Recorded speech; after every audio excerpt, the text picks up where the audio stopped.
Yo, what's up? This is Coach Renz again. We are inviting challenge today. Let me get a few things set up.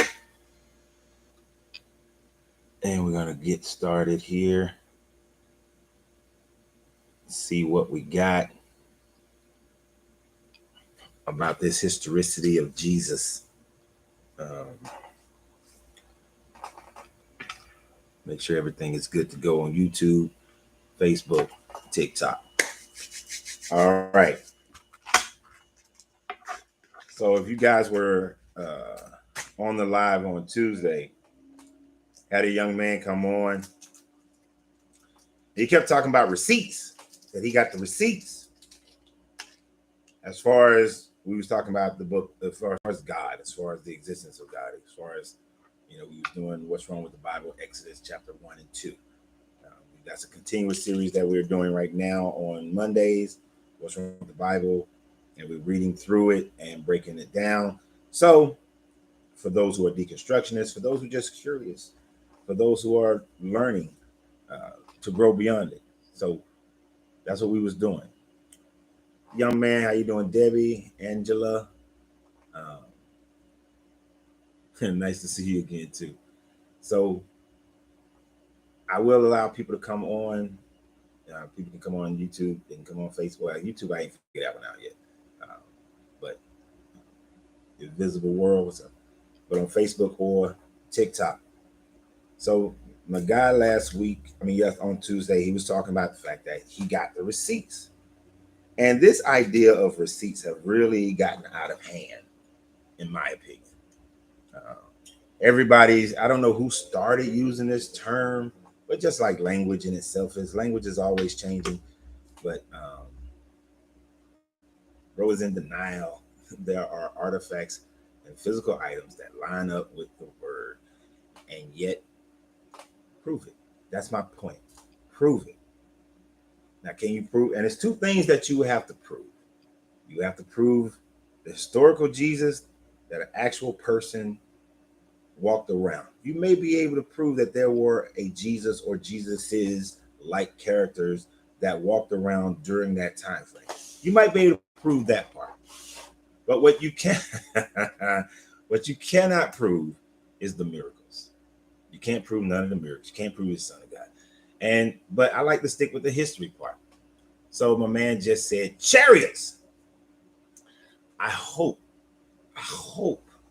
to dear God that you're not talking about the story about the chariots being found in the Red Sea, which has already been proven time and time again that it was a satire page that first put that story out, and it has been proven to be incorrect, that it was satire, that the people who put that out made it up. There have not been chariots found in the Red Sea. And here's the thing. Even if there were chariots found in the Red Sea, you have to prove that those were the chariots that existed during the time frame that your so-called story of the Exodus happened, which would be a whole nother thing. That means you got to get them carbon dated. You got to look at the style that they're made in, see if the style matches up with the technology of that day to ensure that it is of at least of that era, right? Then you have to prove that beyond a shadow of a doubt that maybe the chariots was on a Nile barge and they fell off, the barge sank. You have to prove a long line of them in a sort of a line. It wouldn't be straight, but in a line that would depict people crossing the bottom of the Red Sea and not them just piled up. But first thing and foremost, please, before another person starts talking about the chariots, go and look it up and stop just listening to people. This is one thing I tell people all the time, even with my friends. Don't just take my word. Go look it up. My word means absolutely nothing until you go look it up. But go look it up. The Romans were great at keeping records, and there are none other than the ones that were found doctored. Exactly. Even the oldest mentioning of Jesus from Josephus was found to be tampered with. Right. Shane Lee is talking about, what's up, Errol? Appreciate you, Errol. Errol always support the YouTube channel with donations. I appreciate my brother. Now you ain't tardy because I'm tardy. I'm the one who just started like 8 minutes ago. But so Josephus, I was hoping somebody else would say something about Josephus, but you already said it. Josephus' Confession of Christ has already been found to be a forgery, where he said that, and then there was a man named Jesus, if he was a man who performed miracles and all this kind of sort of thing. That linguistically is shown to be an insert and placed in the wrong place. And it wasn't in his original writings. So that has already been proven to be a forgery. So when people run to Josephus, and don't get me started on Josephus. Josephus and another Jewish rabbi, Johannes, actually proclaimed Vespasian to be the Messiah that the Jewish people were looking for. We don't want to talk about that because a lot of your stuff about Jesus is actually attributed. A lot of things that are attributed to Jesus actually happened with Vespasian, with the Roman Emperor Vespasian. I was hoping to save that. I was going to save that up. I was going to save up Josephus and Johannes a little bit later. I'm so confused. How do you know what to take to heart from the Bible? So confused. You know, Tammy, let me put it like this. This is one of the measures that I use with any book. If my current morality is more moral than whatever that's saying, I drop that part. I leave that part alone. You know, it says don't kill, don't murder, don't steal. That's agreeable. But when it tells me things like, about sacrificing children, about, a bald head dude because some young people were teasing Baldy that he sent 2 female bears to kill the kids. I can't jive with stuff like that.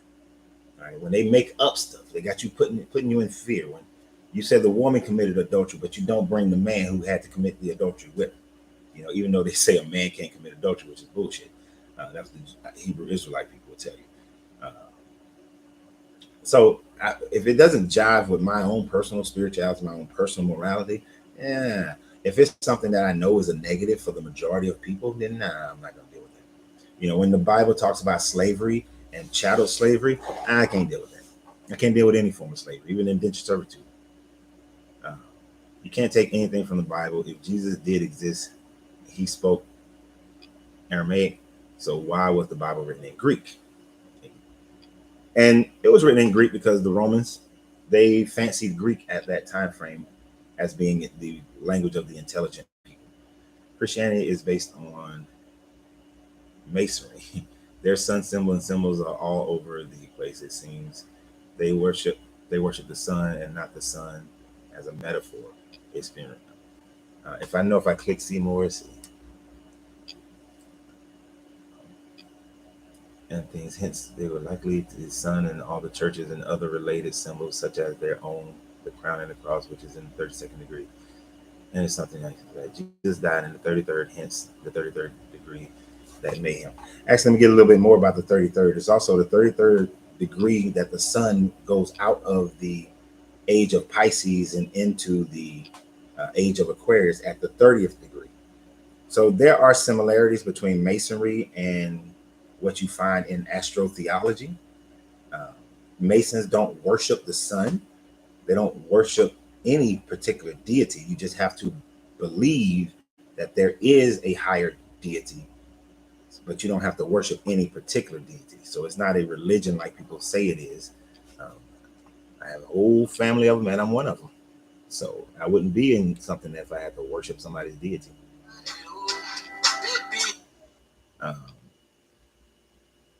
I froze. Oh, I'm so sick of all the history that was taught when I was growing up. Everything was not completely true, even in American history.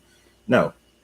And Jesus being the sun, you got to remember the sun worship, the worship of the people have always worshiped the sun, like the sun, because the sun brought life. Without the sun, then everything on this planet is dead. The sun also brought light so that you can see. At night, you couldn't see the animals, the wild animals, the night. Me and my lady were just talking about this last night, well, yesterday. If you was sitting there and there was no sound, you heard no animals, it'd be kind of creepy, but peaceful at the same time. But fact of the matter is, you know, they were afraid of the dark. They knew the sunlight was needed in order to grow plants so that they can eat, for things to live. So sun worship. Akhenaten began the first worship of one deity, monotheism, but the symbol was just the sun because the physical symbol of the sun gives life. They didn't actually worship the actual sun, but it was the idea of of a all-encompassing energy that provides life with the representation of the Aten, the sun. That later on becomes the sun giving births and to other little deities and all these sorts of things. People have always made up some type of religion. Now, I will take, and I'm gonna take this one a little bit personal. I'll defend something that's true and that's false, whether I'm a part of it or not. It's just like Christianity. Have there been some bad Masons? Yes. Are there good Masons? Yes. I am one. I know things about it that most people don't. Most people are just listening to what other people have said who have never been one. Every time I find one of these, oh, this 33rd, the 32nd, he exposes Masonry, I always find that person to have never been a Mason. Um, if you haven't been one, you really don't know what's going on in there. Even though you can read all the books, most of our books are not hidden. You can go to the store. You can get a book that tells you pretty much everything that goes on. It's not a big secret, right? It's not a big secret. Now, there are deeper levels of understanding that you won't get unless you're a part of it. You can read the book, but there are levels beyond the book.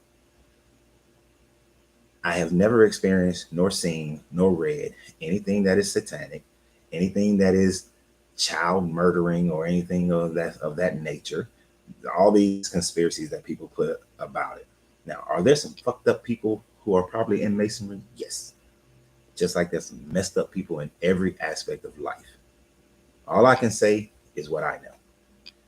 And I know ain't no worship of we don't worship any all this bullshit. Remember, Friday the 13th that so many people are afraid of came about because the church, the Christian church, and the French government, the French king, who was greatly indebted to the Knights Templar, decided he wanted to start creating lies about them. And it's historically accurate that he made up lies. And then you can't call it a confession when you torture the person to get the confession, right? And then decide to kill the person anyway. That was Jacques Mollet. So it is they made up lies to be able to confiscate and kill everybody on a Friday the 13th. And that's where we get the idea of Friday. God dang it, it's phone. That's where we get the idea of Friday the 13th being his bad luck day, because that's when the French government and the Pope went in and had this country, society-wide killing of the Knights Templars. But they made up lies in order to justify it. So why should we not believe? So lies are always being told about somebody who's your enemy. The reason why the Masonry became the enemy where everybody else used to want to be one for a while was it happened early in the 1900s, but then in the 1950s again, you had a president who ran under the anti-Masonic party. And just like Hitler used the blaming of Jews in order to increase the Nazi party, he thought that he can use anti-Masonry to increase his bid for presidency. The Masons didn't fight back with correct information, and so that became the narrative. And that is why from the 1950s to now, you have a lot of these narratives that are out there, because Masons were told not to fight back the negative information because they thought that the reputation of each individual man would be able to withstand the criticism. That really didn't work. They were wrong. They should have got their ass out there and fought it with correct information. But that's what happens. But hey, just wanted to clear that little part up. But sun worship has always been a big thing. It has always been the Son of God, So let's talk about Vespasian for a minute, since I haven't gotten any challenges yet. Blessings to you too, T. Lynn, and Somebody said facts, but it's in the wrong. I can't see the name. Chuck. What's up, Chuck? Are you familiar with Job's daughters?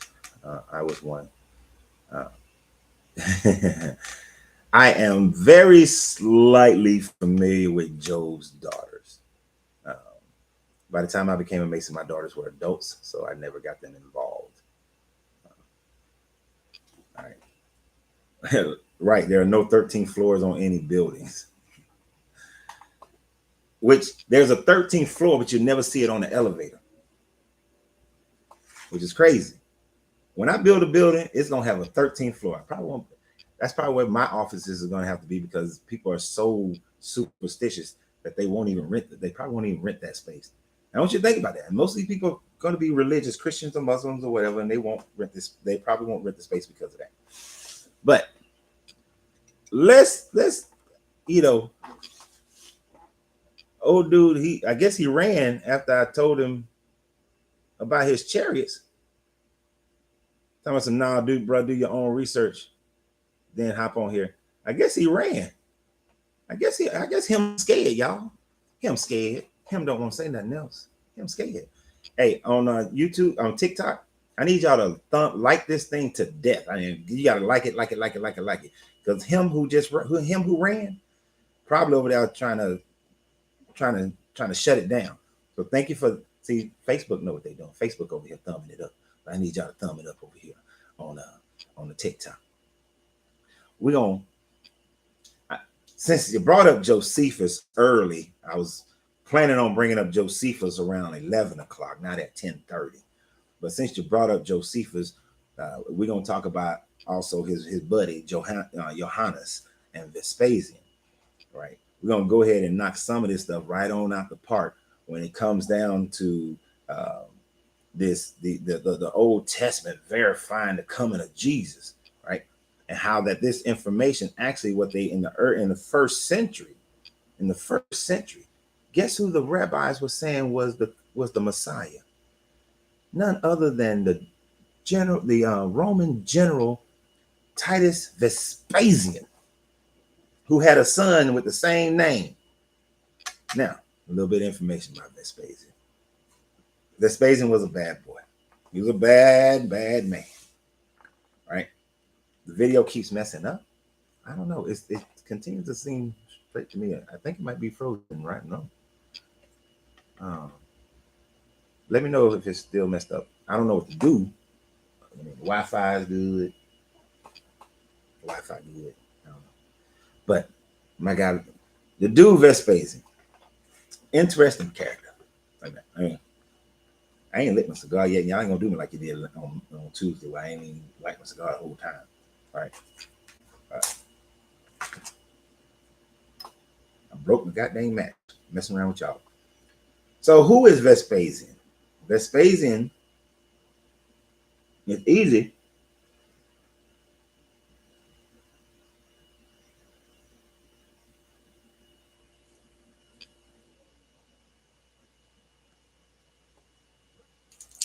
Oh yeah, real quick. There was a guy yesterday on Facebook. If you were so smart, you wouldn't be smoking those cigars that kills you. You know that cigars kill you. And I told him, thank you for showing me your level of intelligence about cigars. Since if you did know anything about cigars, you would know that cigar smokers do not get cancer. It's very rare, like 0.01% of them may get mouth or tongue cancer. So it's incredibly rare to get any kind of cancer. Why? Because they're natural.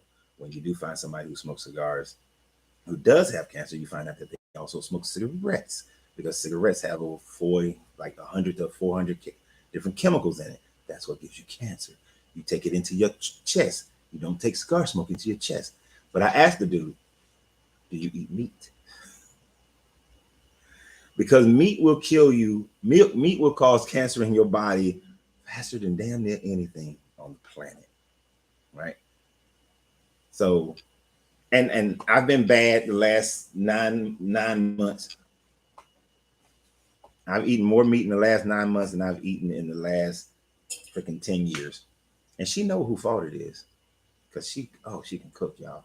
She can cook. God dang, she can cook. Gotta do something about that. But anyway, just for that guy who's gonna come on Facebook talking about my cigars. I own a cigar shop, buddy. What? Okay, it's not anymore good. Having your coffee. Me too. I got my cigar and I got my coffee. So we're gonna talk about Vespasian for a second here.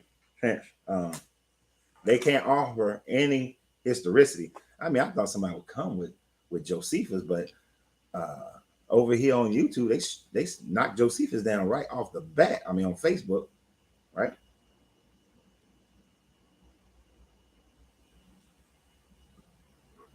Because they always want to go to Josephus' claim.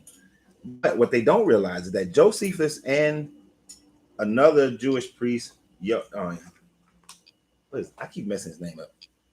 Jonas, it's something like Jonas. I want to say Jonas. It's not Jonas. It's Johannes.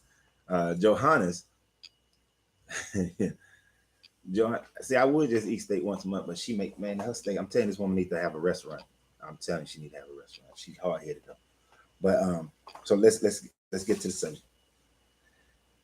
Josephus and Johannes. You have two rabbis, Jewish rabbis, during when Judea was revolting against Rome at the end of Emperor Nero's term. Nero calls his favorite general Vespasian. Now, understand, Nero didn't particularly care for Vespasian as a person because Vespasian fell asleep during one of Nero's crazy ass concerts. So, but Vespasian was in charge of the military. Vespasian had conquered Gaul. He had conquered the Druids. One of the reasons why he was able to conquer the Druids because he understood the Druid story. When you understand a people's history and their story, then it's easier to conquer them, which is why they try to take away, our story. We don't have our story, right? I know the J didn't exist until exactly. So my background says you can't prove the historical Jesus, is what it says. So this is one of the biggest things that will take away from the proving of the historical Jesus. So let me get through this part. Vespasian he was sent down to Egypt, and then when the Jewish revolts began in Jerusalem, in Lebanon, Syria, all that area. That's when Vespasian came into that area, into that area. You had two Jewish scholars and rabbis, Josephus, and you had Johannes. Josephus and Johannes. I always want to say Giannis, but Josephus and Johannes.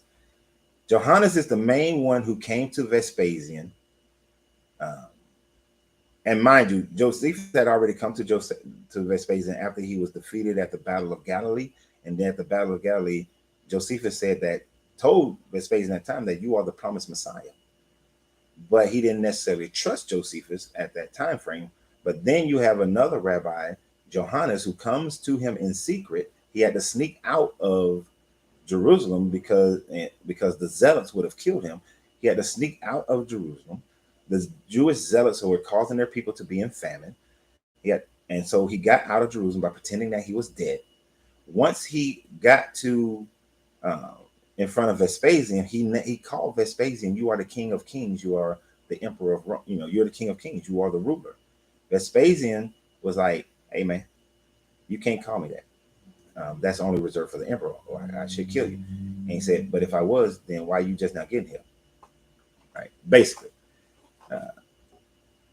So then my man is like, so then I'm not going to tell you exactly how they say it.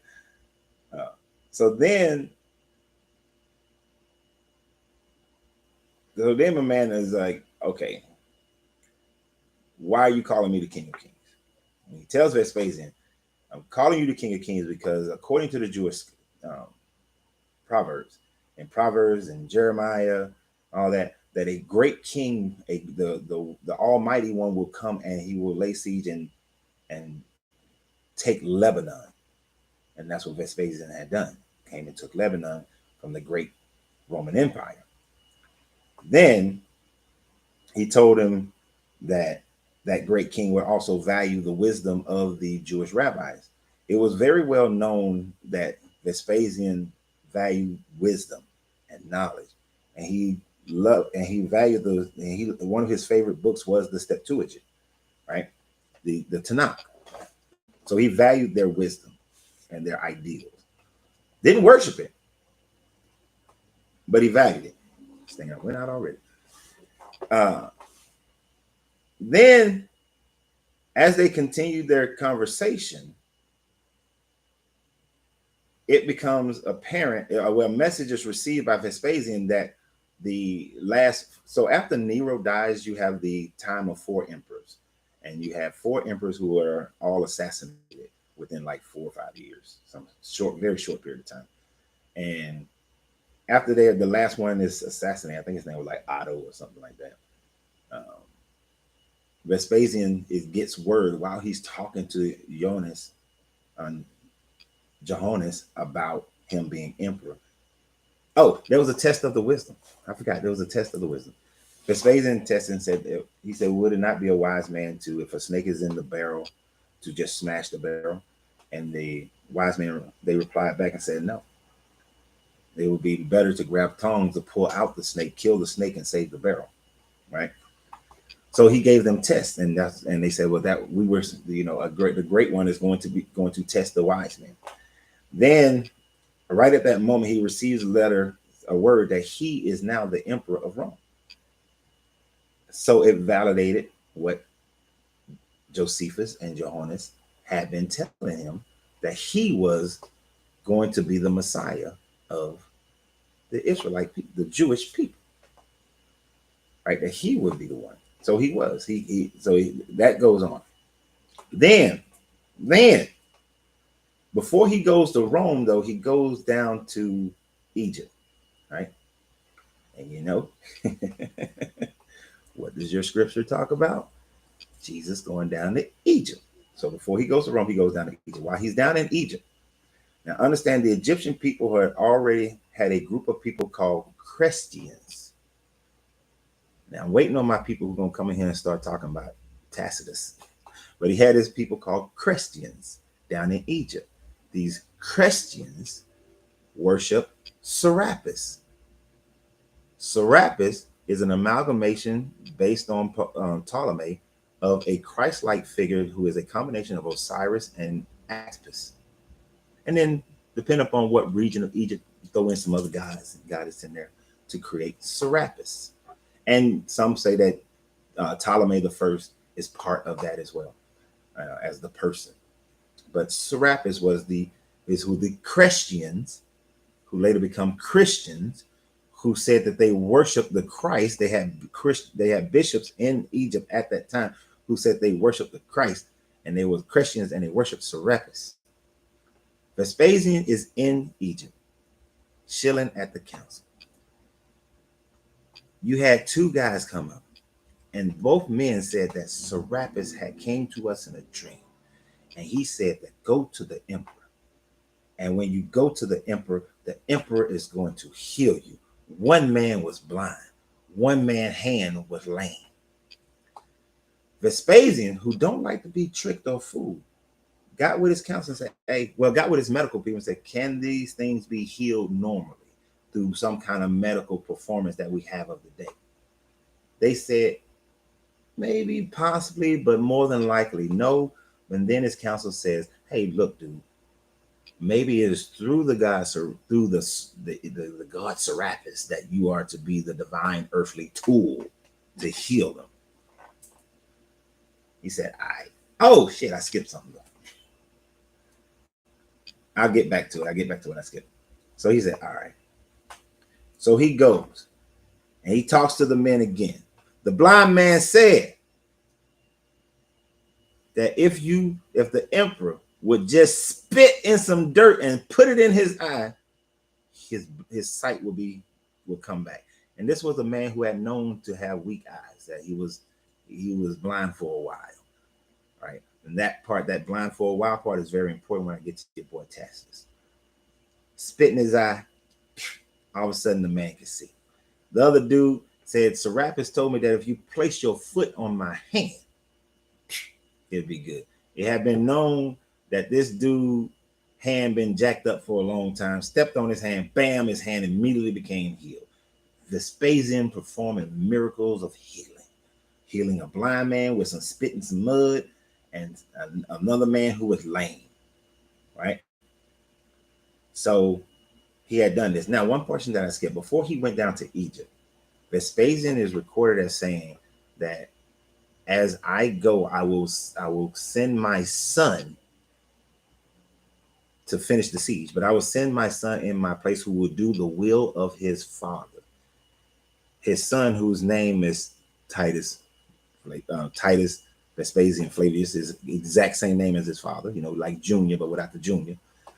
But he said, I will send my son who will do the will of his father, meaning finish the conquest of Jerusalem. I'm going to get to him in a minute. So where have you heard that before, right? You've heard that kind of statement. The father has sent the son. So after he finishes down in Egypt, then he goes up and he goes to Rome, and he ascends he takes his place in the crown on the throne. And while he's on the throne, he then begins to tell the Roman people that no longer will we look at the Greek ways as our way, but we will start to incorporate these more Jewish ways into our ways, meaning that they brought in Mithra. Mithra got a big push, and now they kept their Roman gods, Apollo and all this. Mithra got a big push.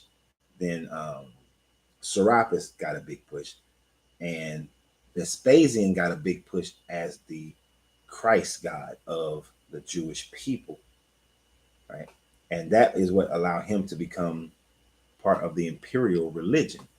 Now, another thing that happened at that exact same time was that the Oracle of Delphi, the Oracle of Delphi is the one who had proclaimed that the great Pan is dead. How many times have you been in a church and you've heard them talk about when Pontius Pilate or somebody during that whole time frame, when it is declared that the great Pan is dead?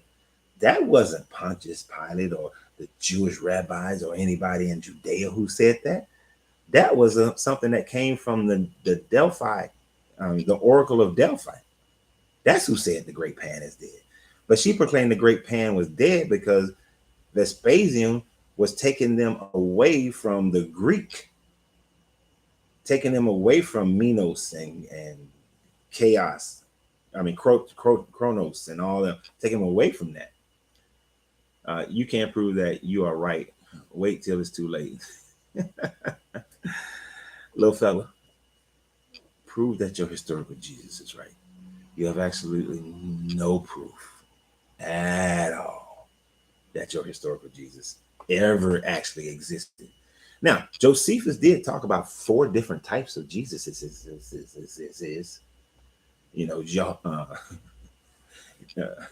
Yahshua. He talked about 4 different types. He talked about one who was under Governor Quintius. He talked about one who flipped the table. He talked about one who had a brother James. He talked about one who had other brothers. He talked about different Jesuses who did different things, who later was amalgamized into one. Then they took the first miracles of Vespasian and put that into Jesus. They then took the account of him saying that he is the father and his son Titus. So they took Titus's account. What accounts of Titus did they take? Well, when Titus came and battled when Vespasian and Titus was at the Battle of Galilee, the Galileans tried to retreat to the water, to the sea. As they retreated, Titus told his Roman garrisons to throw their spears at them as they're fleeing into the water. All right, it's freezing up. Okay, first it was freezing on YouTube, now it's freezing on TikTok. The Wi-Fi look good.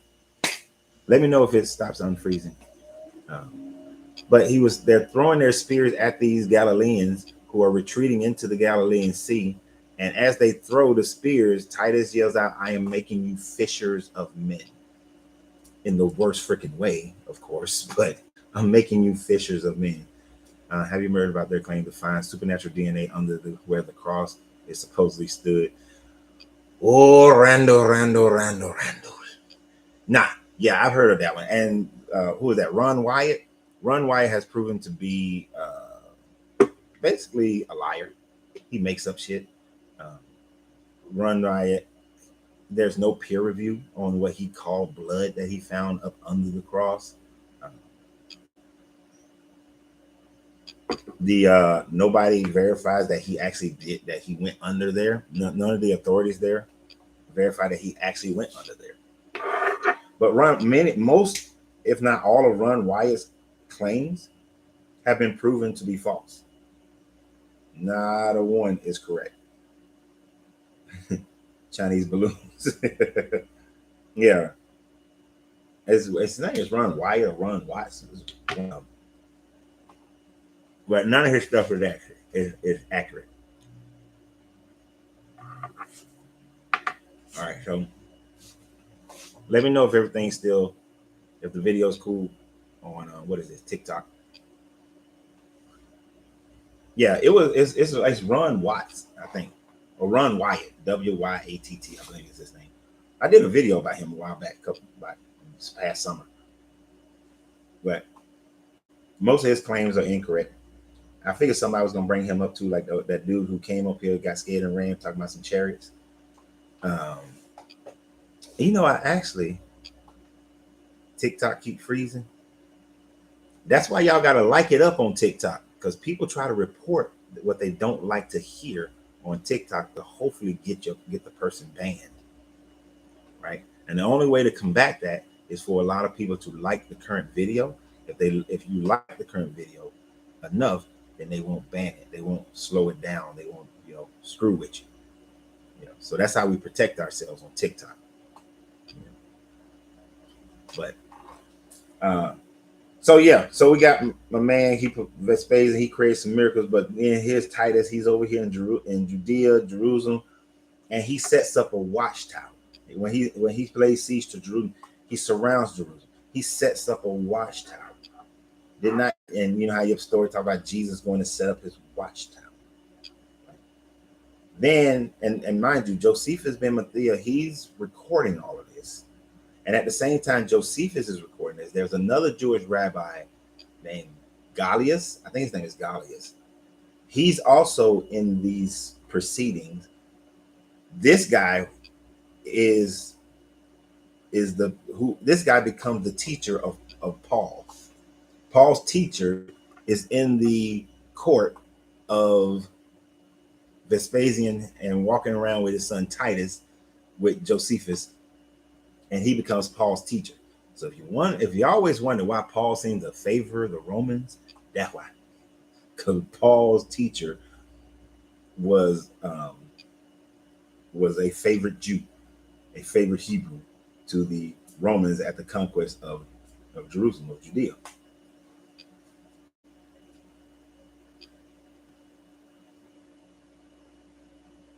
So TikTok, let me know if it's still freezing.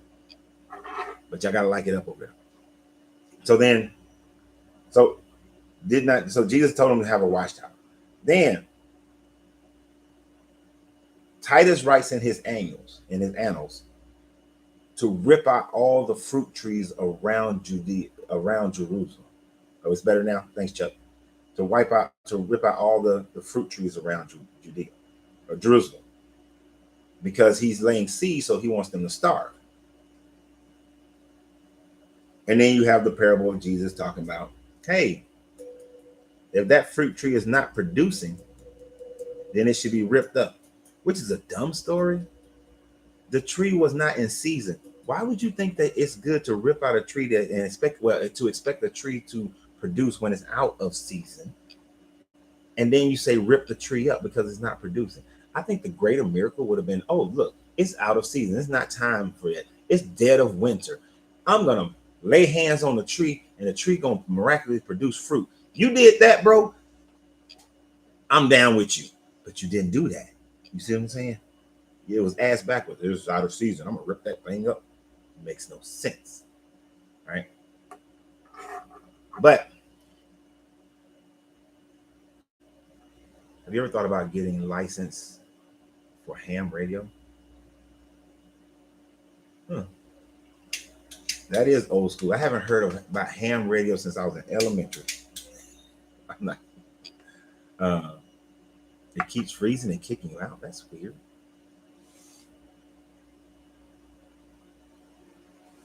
All right, so TikTok, we're gonna do a reboot. How about that? Let's do a reboot on TikTok.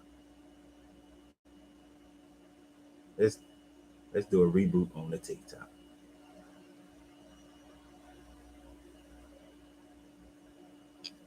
Y'all give me a second. Black people, if you really want to fix the Really? That we want to do? Black people, if you really want to fix this. Oh my God. You know what? I wish I can put my phone on the mode where phone calls can't come through while I'm doing this thing, because it's sure. So now Facebook trying to freeze? You know what they're going to say? God is taking him down. He talking about God. Maybe there are too many things in here that are on.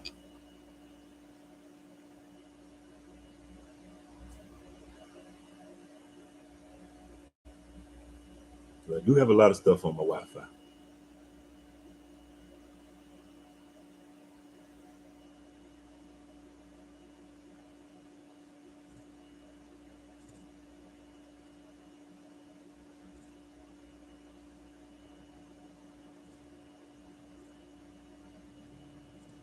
All right.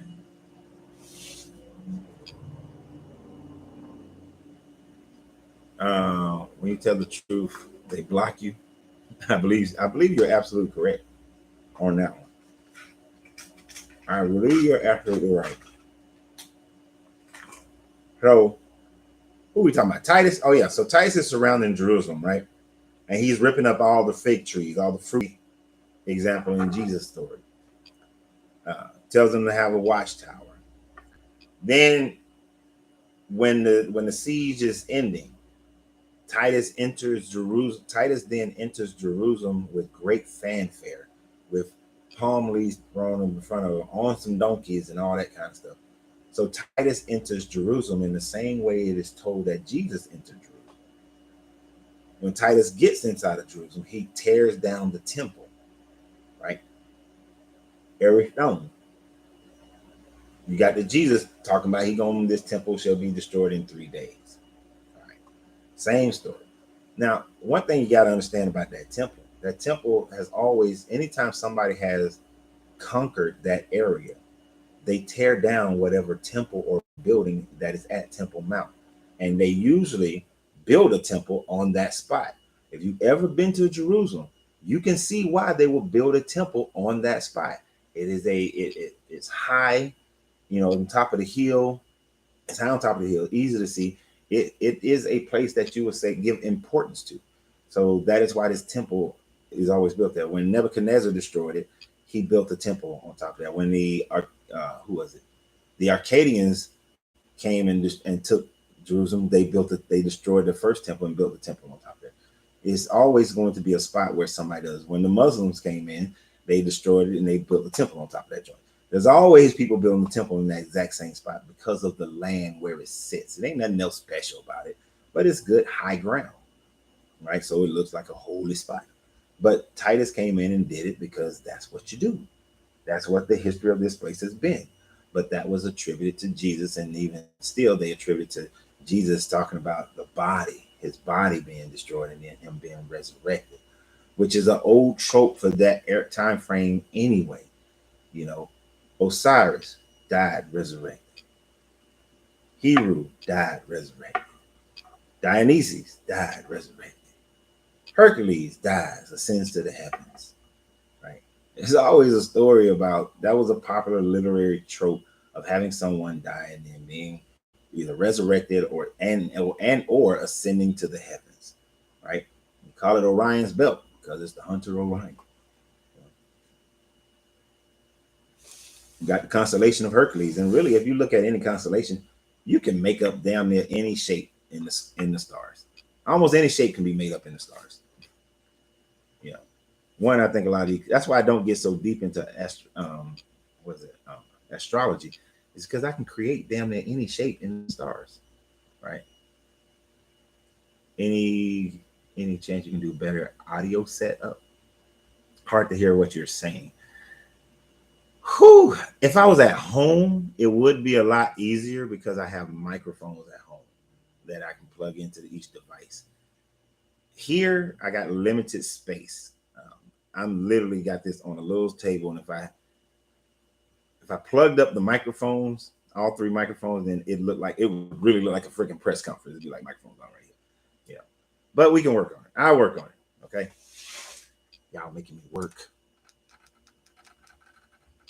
And make sure your volume is all the way up. Nah, I just playing. I just playing. I just playing.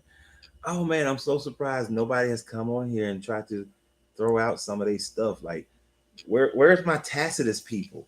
Where's all my people? Like in the comments, like people are so bold in their comment section.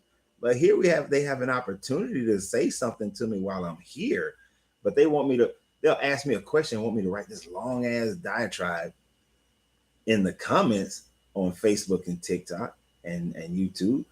But where they at now? Where they at now? Now they ain't got shit to say. Now watch, after these videos post, well, they'll post on Facebook and YouTube. TikTok doesn't allow that. But after these posts, watch, they gonna have all kinds of shit to say. Well, Tacitus. Okay, so let me throw one other thing in there about Vespasian while he was during his time frame in Egypt. During his time frame in Egypt, there was a Roman historian. What was his name? Sabonus.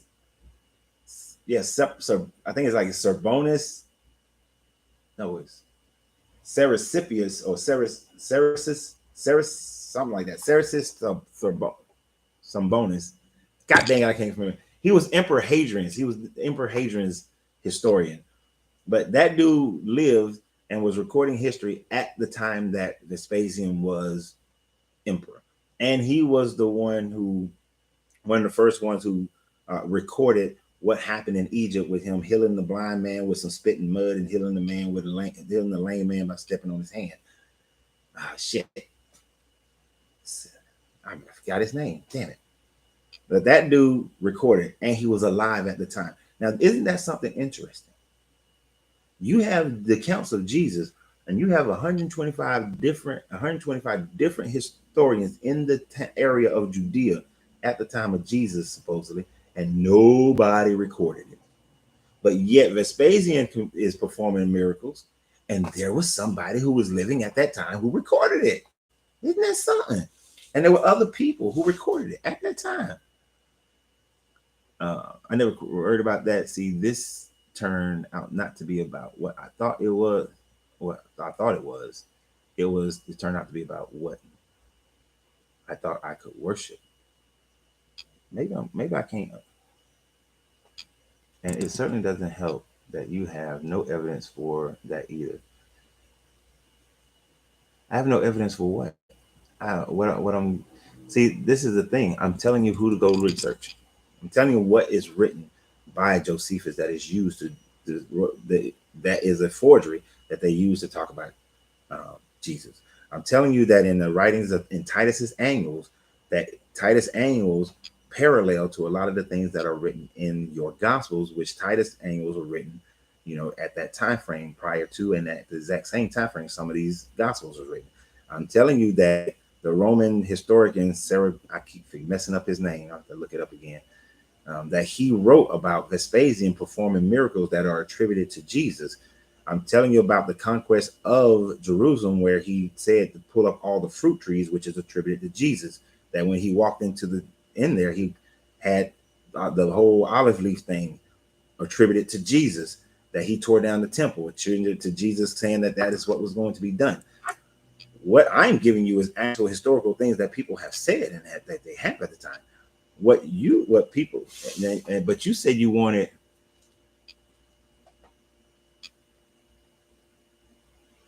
And I certainly, it turned out to be about what I thought I could worship.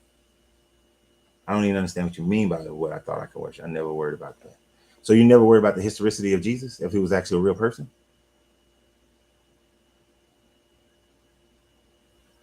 See, this turned out to be about what I thought was real. It certainly doesn't help that you don't have any evidence. Plenty of evidence. Plenty of evidence of what people wrote about at that time frame and what they did not write about. And what actually and what happened as far as who became emperors and what they utilized and that sort of thing. Am I saying that Vespasian performed miracles? Hell no, I'm not saying he performed any miracles, but that's what they wrote. And they wrote that before they wrote the Jesus story. I don't know if that is your Jesus story. But the idea is for you to go do the research based on the information that I'm giving you. And the information that I'm giving you is solid. That's the thing about it, is that everything that I'm talking about can be backdated up in history.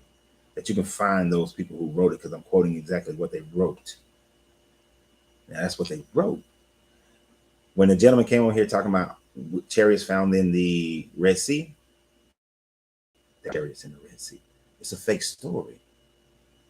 Those there's no artifacts of that have ever been found. When you talk about anything like how we're going through the Exodus on Mondays, I mean, what day is that? On Tuesdays, as we're going through Exodus right now, we're going to see how none of those events have any archaeological evidence that will support it, and yet there's archaeological evidence that will go against it. There's absolutely no recordings of any Jewish, even Hebrew slaves in Egypt in a mass of people. No recordings at any time frame of Joseph and Isaac and all these people, well, Joseph and Jacob and all these people being in there. Not one character from the New Testament. Now, one of those characters of those gospels, those apostles, and you can't find none of them. There's no bodies. There's nothing. There's just writings. There's just writings. And you believe it. And you believe it because the government has told you so. And effectively, that's what it comes down to. It comes down to what the government has told you. I had a gentleman the other day, and you know what? I'm doing a video about it. I'm doing a video about it. Late after I do this one, I'm gonna do a video about it. I'm not gonna talk about it right now. But so y'all gonna just have to wait for that video. Said laugh out loud. Make us think, research, debate. That's why I wake up and watch. Thank you, Angela. You get it. Some people don't. Some people are not gonna get it. And I'm not gonna waste my time trying to convince them otherwise. According to the atheists, there is no claim for Trump, so they don't believe it. According to the atheists, there is no claim for Trump, so they don't believe it. I'm not sure I understand that exactly. According to the atheists, there is no claim from Trump, so they don't. A claim from Trump about what? So I'm not understanding that. I'm not understanding that one. Hold on to it, Coach. So shit, where was I? We was talking about Vespasian. We was talking about Titus. How these things all are. If you really want to get down into it, what you see is the initial. Yeah, because we was talking about this guy who recorded everything for. I got that in the way. That'll clean up picture. That. So the other historian who lived in the time frame of Vespasian, he recorded all these things. At least Vespasian got that going for him. You don't have any of that with your Jesus character. Everything about Jesus is written decades, if not centuries later. Right now, a lot of them like to then jump onto the Titus, where Titus wrote about it. I mean, Tacitus wrote about Jesus. Tacitus he didn't write about Jesus. See, that's a common mistake. Don't let them tell you that Tacitus wrote about Jesus. And you are smoking. First of all, you put a cigarette up there. I am smoking a cigar in the cigar lounge that I own. If you were here earlier, you would have gotten an explanation of how cigars do not create cancer.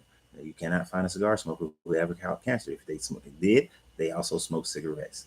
We don't take this into our lungs. It is all natural leaves, no chemicals added. So I'm a great example. Do you eat meat, sir? Do you eat meat?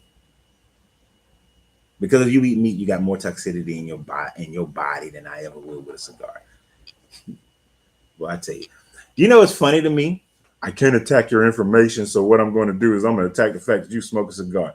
Is the cigar smoking the healthiest thing I can do? No, I've never admitted that. But I can't attack your information, so I'm going to attack your cigars, sir, because I ain't got shit to say about the information that you're actually out here saying. Because I wish you would come over here and talk about taxes, but since you won't come and talk about taxes, I'm going to say something about taxes. Let me say it. I try to be nice, y'all. I do. I try to be nice, and I would love to just talk to people about just the plain information. But when they come and they say stupid shit like that, and yeah, I'm cussing right now. When they say stupid shit like that, like, oh, you smoking a cigar, you're a great example. Oh my damn, if I followed you for 24 hours, I guarantee I can be like, you're a bad example of this. You're a bad example of that. You're a bad example. You're a bad example, because we all do things that are not the best interest for ourselves and the people around us. I smoke cigars. Yes, I do. But I guarantee that meat that you're eating is causing all kinds of problems in your system. As a former personal trainer and master trainer and nutritionist, I can guarantee tell you that you're eating foods that is causing your intestinal system and your lymph system to have to work overtime, which then causes your lymph system and to have to force all this energy into your gastric system, thereby not allowing it to go and work on the other parts of your body, which is why you have failures in other parts of your body, because your immune system, let me get to the regular word, your lymph system, there's no such thing as an immune system. It's actually your lymph system. But your immune system is too busy fighting what you put in your gut to go and make sure that the rest of your body is healthy. So before you talk about somebody and them being an example because of one thing that you deem is unnecessary, because I bet you probably drink beer, you probably drink liquor, which is far worse than me smoking a cigar. You're killing your liver, bro. You're killing the liver. All right. You're probably eating meat. You got toxicities all up in your intestinal system. You probably drink some concentrated on jacked up juice. You're probably drinking sodas. Please, man, go on somewhere with yourself. Talking about my cigar. And ain't got shit to say now, do you? Exactly. Because you know why they can't say nothing about the information. Because as soon as they throw Tacitus up here, they know Tacitus never verified a Jesus. Tacitus talked about, he sent the letter to Younger saying that, hey man, I'm up here, I'm newly appointed governor. I think, let's see, Tacitus was up in Turkey, I think. Yeah, he was in Turkey, or was Younger in Turkey. One was in Syria, one was in Turkey. Man, I got these Christians up here. I don't know what to do with these Christians. They're violating a little bit of Roman law, but they ain't really doing nothing too bad. What am I supposed to do about it? Young was like, man, just let them be. No big deal. But he just talked about that they were Christians, which is just verifying that there were people of that day who believed in a Christ. But as we demonstrated earlier, there was a mixture. Even Tacitus wrote, and they won't tell you this part. The ones who spout out Tacitus won't tell you that Tacitus also wrote that there is no distinction between the people who claim to be Christians and who are Christians. Christians later become Christian. That the Christians worship Serapis and this Jesus character. That you can't tell the difference between any of them. And some of them, the ones who worship Serapis, are claiming that that is the Christ and that they are all intermixed.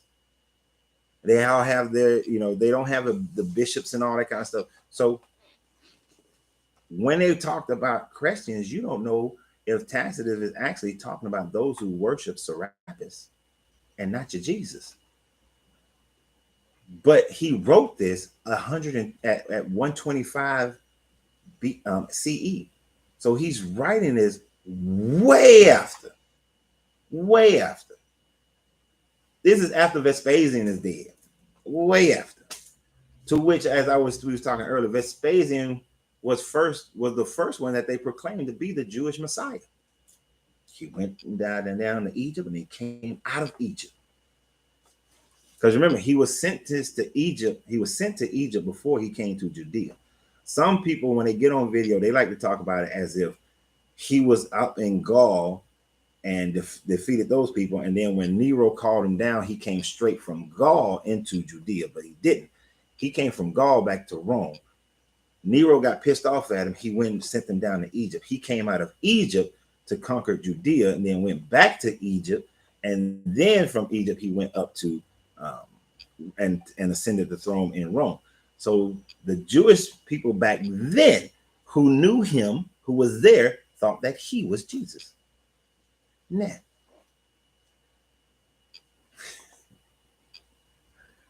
God dang, you know how something popped in your head and it popped right back out? Like it popped in my head while I was saying all that, but then it popped out of my head as soon as I get ready to say it. Ah! I hate it. But it's gonna come back to me. But so you know how they say that Jesus was told to go down into Egypt.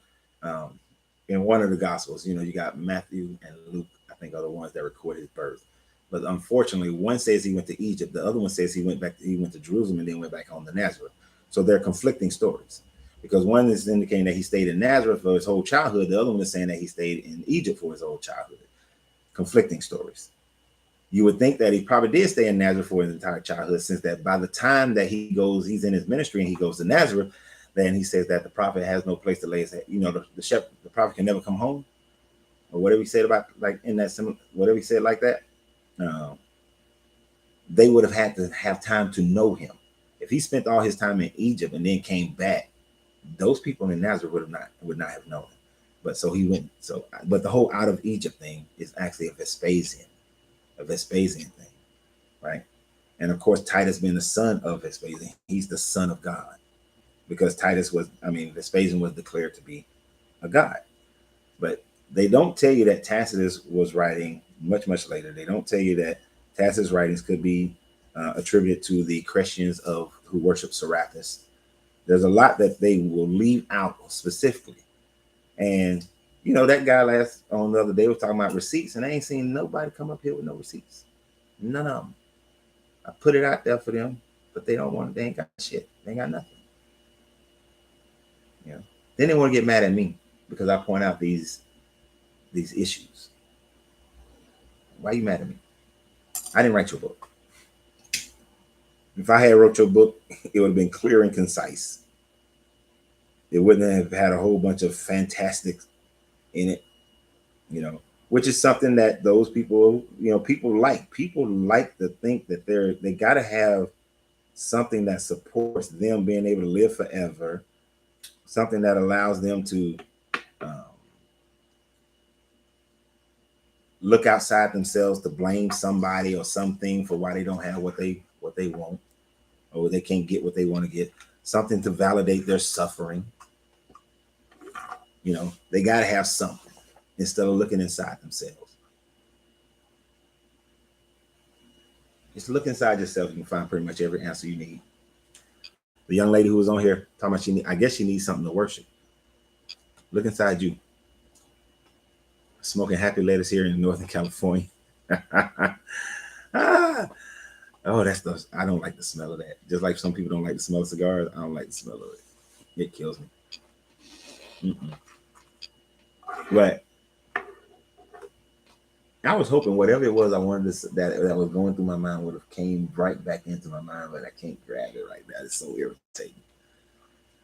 So irritating. But Younger had a similar situation where he was dealing with some Christians. And so you can't distinguish the difference between them. So when they try to bring out Tacitus and Younger, make sure you bring them out. Oh, now another thing about Tacitus actually wrote about the miracles that Vespasian performed. Now, and he kind of both sided it. He said that it could be possible that the man who had the vision merely had an eyelash in his eye.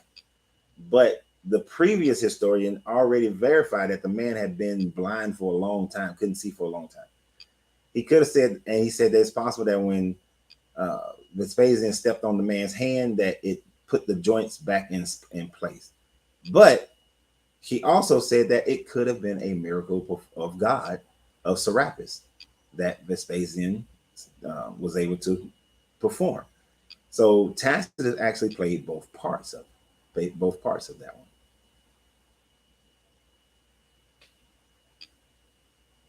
You say you can't read it.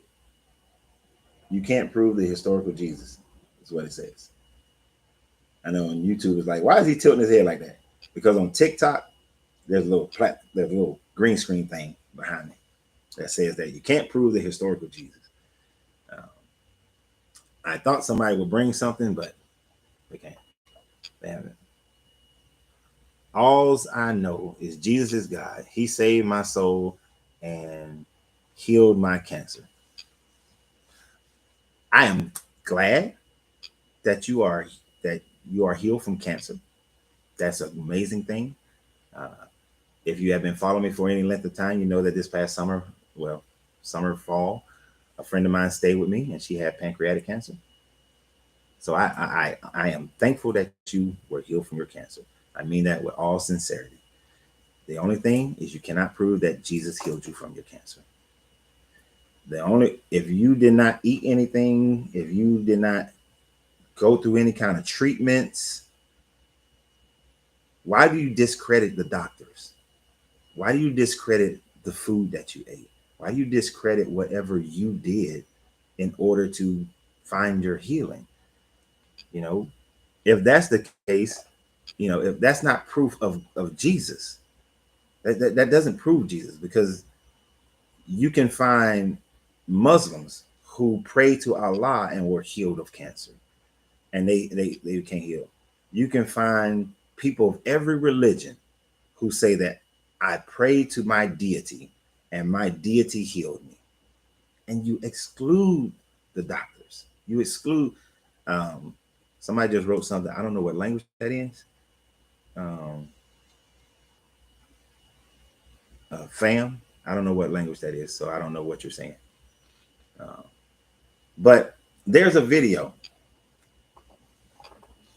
There's a video is and it has these Chinese doctors, like this natural healing hospital, and they're saying this chant, and it takes like a while to get the lady. She has to get herself ready in her mind, and these people are saying these chants, and they show the tumor going away as they chant this mantra.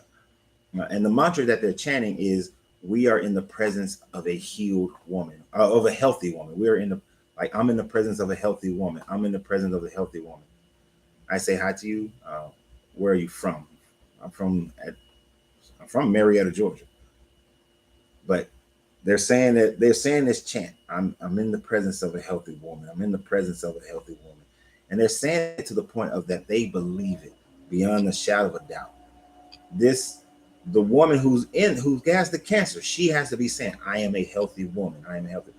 And they wait to a time frame when everybody has absolutely no doubt that even though the scan showed that this lady have a tumor, that they believe she's healthy, and they show the tumor disappear. Right now, I believe Christians have this in their book. They have this, but they miss it so many times. Right? If the Bible is true, uh, why is that it has changed so many times? Right, it's changed a whole bunch of times. The mantra is frequency. Right, it's frequency, vibrational frequency. And but I really want to know why she discredits the doctors and discredits everything. And the main thing that you are discrediting, my dear, this is the main thing you're discrediting. And if you really even understood what the Bible is saying about this, when the woman came to Jesus with an issue of blood, and she touched him and she was healed, he didn't say, "I have healed you." He said, "It is by your faith you are healed." It is the church has indoctrinated y'all to think that it is your faith in Jesus that healed you, but it's not. It is the faith that you believe that you will be healed if you did this certain thing. And that's the power of our mind, is that if we believe strong enough in a certain thing, that's the thing that's going to manifest and happen. Right? Your book, like the person earlier was saying, what can you get out of the Bible? There are certain things I will take. Like when it says that when two come together of like mind and have no doubt and tell the mountain to move, the mountain will move. That's the thing. You can't have any doubt. When you come together with somebody and you are both, let's say you and your lady, you and your man, y'all come together and y'all want to say, "You know what, baby, this year we're gonna get a house. We're gonna get a house this year. And let's say you praying and y'all praying or y'all meditating or y'all got your bowl and you're doing whatever it is you do. Whatever it is you do. And you sit up there doing it. If you're sitting there and you are thinking at the time frame that y'all supposed to be meditating and putting this energy out there, that my credit ain't right. I don't know if I'm getting my credit right, and they ain't gonna give me a loan, and it's gonna be hard to get a loan. If you're saying that while y'all supposed to be meditating, praying, whatever you do, guess what doesn't happen through that year? Your ass ain't gonna get a house. It's not gonna happen because you got that doubt. So if you're sitting there and you're like, oh, I got the cancer and I'm gonna die, your mind, people praying, oh, but if you think you're going to die, if you think you're going to pass away, if you think you can't beat it, you're not. You're not. I had to get rid of some people who was around my friend when she had pancreatic cancer because they were bringing so much negative energy into the space that I had to tell them, don't come to my house no more. You can't come to my house no more and visit her. None of that, because y'all bring so much negative energy. I can't have it. I don't know what, as far as I'm concerned, Karen is going to beat this thing. That I can't decide what the mentality that Karen was having at the time frame. But in my mind, she was going to be healthy. That's it. I had no doubt about it. But I can't counteract whatever doubt she may or may not have had. And I can't say if she had any. Or I can't say if other people around her, what doubt they may have put in there. But what I do know is if you believe in something 100%, it doesn't matter what deity you worship or don't worship, that it's all about you. I know a lady that she healed herself from breast cancer 2 times, and it wasn't about faith. She ate clean as hell, ate the superfoods, all that kind of stuff. I've seen, I used to know her, I still know her, a lady who's an amazing herbalist. You tell her you got something, bam, she primarily focused on women and being able to have babies. But I've seen her take women that the doctors have said will never be able to have a baby, utilize different herbs and all this kind of stuff and steaming and clean their womb, and all of a sudden these women are having babies. And she practices EFA. Oh, well, that's the devil doing it, trying to trick people and lead them away. It is the law of mentalism. And then follow up the law of mentalism with the law of cause and effect. For every effect, there is a cause. For every cause, there is effect. There is no such thing as luck, chance, or miracle. There is only actions and reaction. And then that is entirely based on the decisions that you make as far as how you move and the vibrational pattern you put behind it, which is going to create what it is you want to manifest. And if you want to keep it, you learn how to polarize yourself to that side of it. You build, you got the house. You did your finances, great. You got your credit right. You're taking care of your finances. You're running off the budget. You're doing everything great. You get the house. Boom, you got it. But then you want to be stupid and you want to go out there and get into a whole bunch of debt trying to fill this house up immediately so that everybody can come to your house and they think that you got it balling. Now you want to get another car and all that kind of stuff because everybody in the neighborhood got a nice car. And then you get into all this debt and then your ass take a pay cut. You lose your job, lose the house. Now your ass is broke again because you didn't know how to stay over here and stay within your budget. How to keep living in that same mentality. Listen to the entire thing. Stacy False mostly. Okay, I don't know what y'all know about. Yep, I jumped on my little bandwagon, my little soapbox there for a minute. Because I hate when people come on and they talk about, oh, Jesus healed me. Prove it. You can't prove it was Jesus, but you discount yourself. It hurt. It doesn't irritate me that you give your claim. It's the discounting of yourself. People don't realize how divine and how powerful they are. It's amazing how people say Jesus or God healed them from a disease we can't see, but give an amputee a limb back when they had asked for it. In the Bible, it does say pray and you will receive it. You have the power to do a lot of things, and all the. Where are my damn glasses? There we go. You have the power to do a lot of things, and it is all up to you. Never give credit to the outside force. You have been taught to believe in you are God and the devil. Duality at its best, exactly. Yeah, you are God and the devil all within yourself. You got the power to manifest whatever it is you want. You know, well, and yeah, let me retract that. Not everything. No, you don't have the power to manifest everything. Well, you have the power, you just don't know how to access it. There are a lot of shit that you don't know how to access, and you will not probably in this lifetime figure out how to manifest it. Like, I'm sure that there is a frequency that I can mentally channel or figure out how to take the molecules that are in my hand right now. Like, literally, there are molecules in my hand right now. There's no such thing as empty space. Everything, all the space is filled up. It's kind of like Atlanta. Okay. For some of y'all who thinking about moving to Atlanta, no, we full. We're full here in Atlanta. We don't need none of y'all else moving here to Atlanta. We full. So space is not empty. It's full. There are molecules in my hand right now. How do I draw in enough molecules so that the molecules forms into the correct pattern of atoms to make water in my hand? I'm sure that mentally and or physically there's a way to do it. Will I figure it out? Probably not. But I'm sure there's a way. All right. I'm sure there's a frequency I can reach.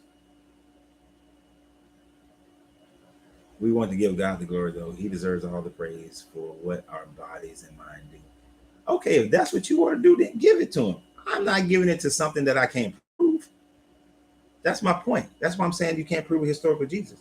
You're giving it to a God that you've been indoctrinated into believing since you were a child. Whether your parents took you to church, they didn't have to take you to church. You're surrounded by it. In America, you're surrounded by religion, especially if you're black. If you're black, you're in America. I drove through this little bitty ass town. Couldn't have been no more about 5,000 people live in this town. Why does a 5,000 people town have 10 churches? It don't make no sense. Jesus taught consciousness. He studied in the Far East and was fleeing to the Near East after crucifixion. That he survived. He fled to Tibet. I've heard that one before, James. But here's the thing. The historical Jesus that supposedly did all of that, you can't prove existed, right? You can't prove that Jesus existed. So the Tibetan, what is it, Issa? I think it's Issa is what they call him. And it was the Tibetan Jesus monk who came over there. You can't prove their story is not provable. It's like this story became popularized because of the Roman government, and then everybody wants to attach their history to it. Everybody wants a piece of the pie. They want to validate themselves through this. I don't need to validate myself through anybody or any entity to validate who I am.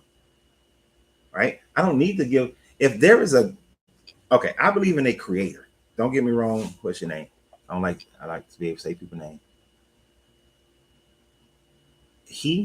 Free. I've experienced his transformational power and presence through Jesus. Now we can worship the creator. All right, so everybody claims that. Every Hindu claims that. Well, not everybody, but I know Hindus who claim that they've experienced, Geshe. They've experienced Krishna. I know I've experienced Allah. I've experienced, Yahweh, Jehovah, Yohavah, whatever you say. I've experienced the deity of whatever. I've experienced the ancestors abiding within me. I've experienced Odomare and Oshun. Everybody claims that, my guy. Nothing against your claim. If that's what you feel that way. But everybody can claim that. So yours is not no more valid than anybody else's, right? None of those other guys died. Okay, bro. Here's the thing. Thank you for saying that. Appreciate it. I've been waiting for somebody to say that. But let me finish the thought process first. Everybody can claim that, and it doesn't validate your God in any form or fashion. But for me, if there was a God that I have to worship in order for that God to be me and that God to be cool, then I don't believe in a God that requires worship, that needs worship. Because if there's a God that requires worship or need worship, then that means that God is missing something. And a God that is missing something cannot be God, right? Cannot be God. Cannot.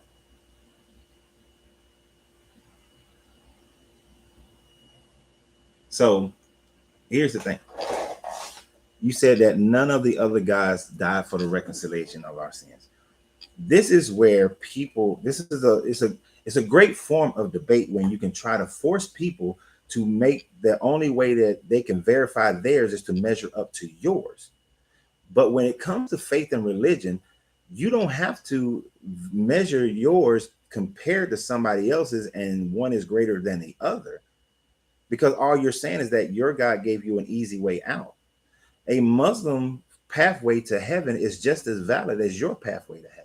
A Jewish pathway to heaven is just as valid as your pathway to heaven. They don't have to have a dying and redeeming deity in order to validate their religion.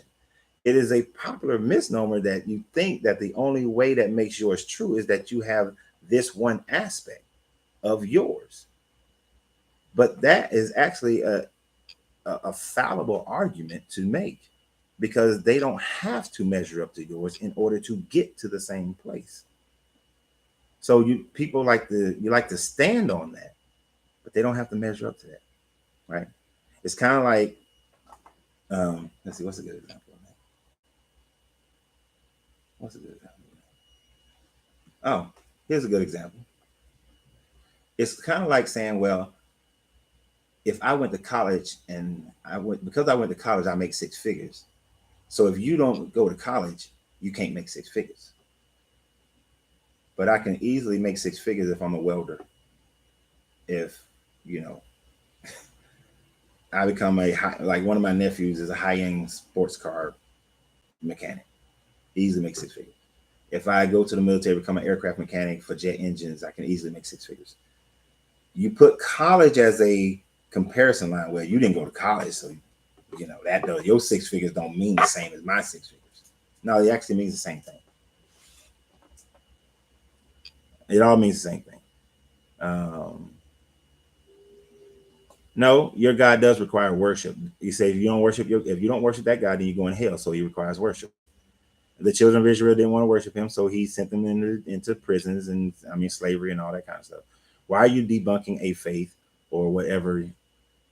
What are you trying to replace it with? Why does there have to be a replacement? And my channel is for people who have walked away from traditional religions, and we deconstruct religion so that we understand even more so why we walked away from it. And then I don't try to replace anything with anything. It's not a replacement. Not only, okay, you know what? I will. You replace it with belief in yourself and understanding yourself. And whatever pathway that leads you to, then that is your pathway. I'm not trying to force anybody into any pathway, unlike religion does. We chose the God who displayed the greatness acts of love for us. No, you chose the God that you grew up with and that you were surrounded with and indoctrinated into, because if you was born in India, you would not be Christian. You would more than likely be Muslim or Hindu. So you did not choose the God that displays his love for you, because then you would be Muslim or Hindu, claiming that you chose the God that displayed his love for you, which would be Allah or Krishna or Brahma.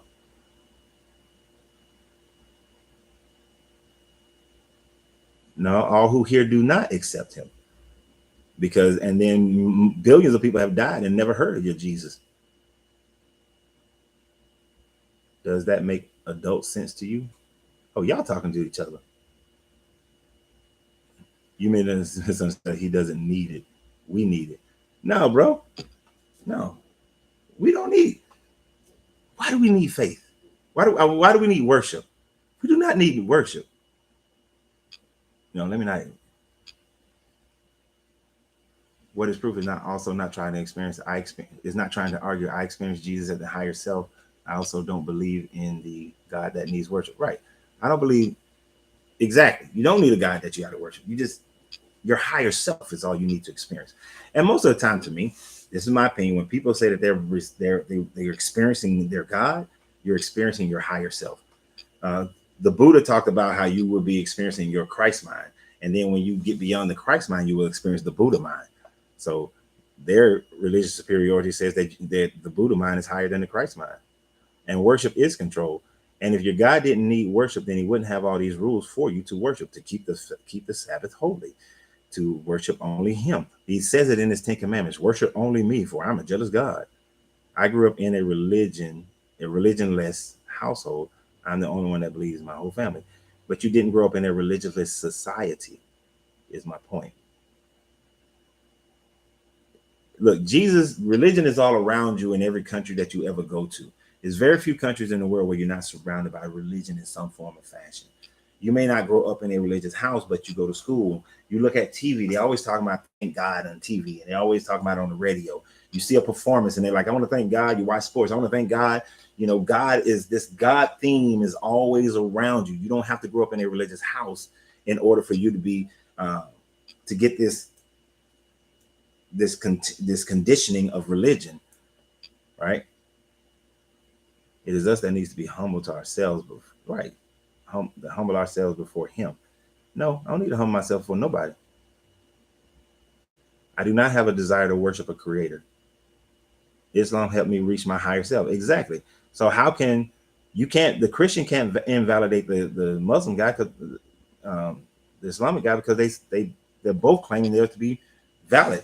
And here's the thing, that's your personal experience. I'll never take away from a person's personal experience, except for the fact that don't claim healings, then you just disregard all the actions that you did. It's the devil that tells you to worship yourself.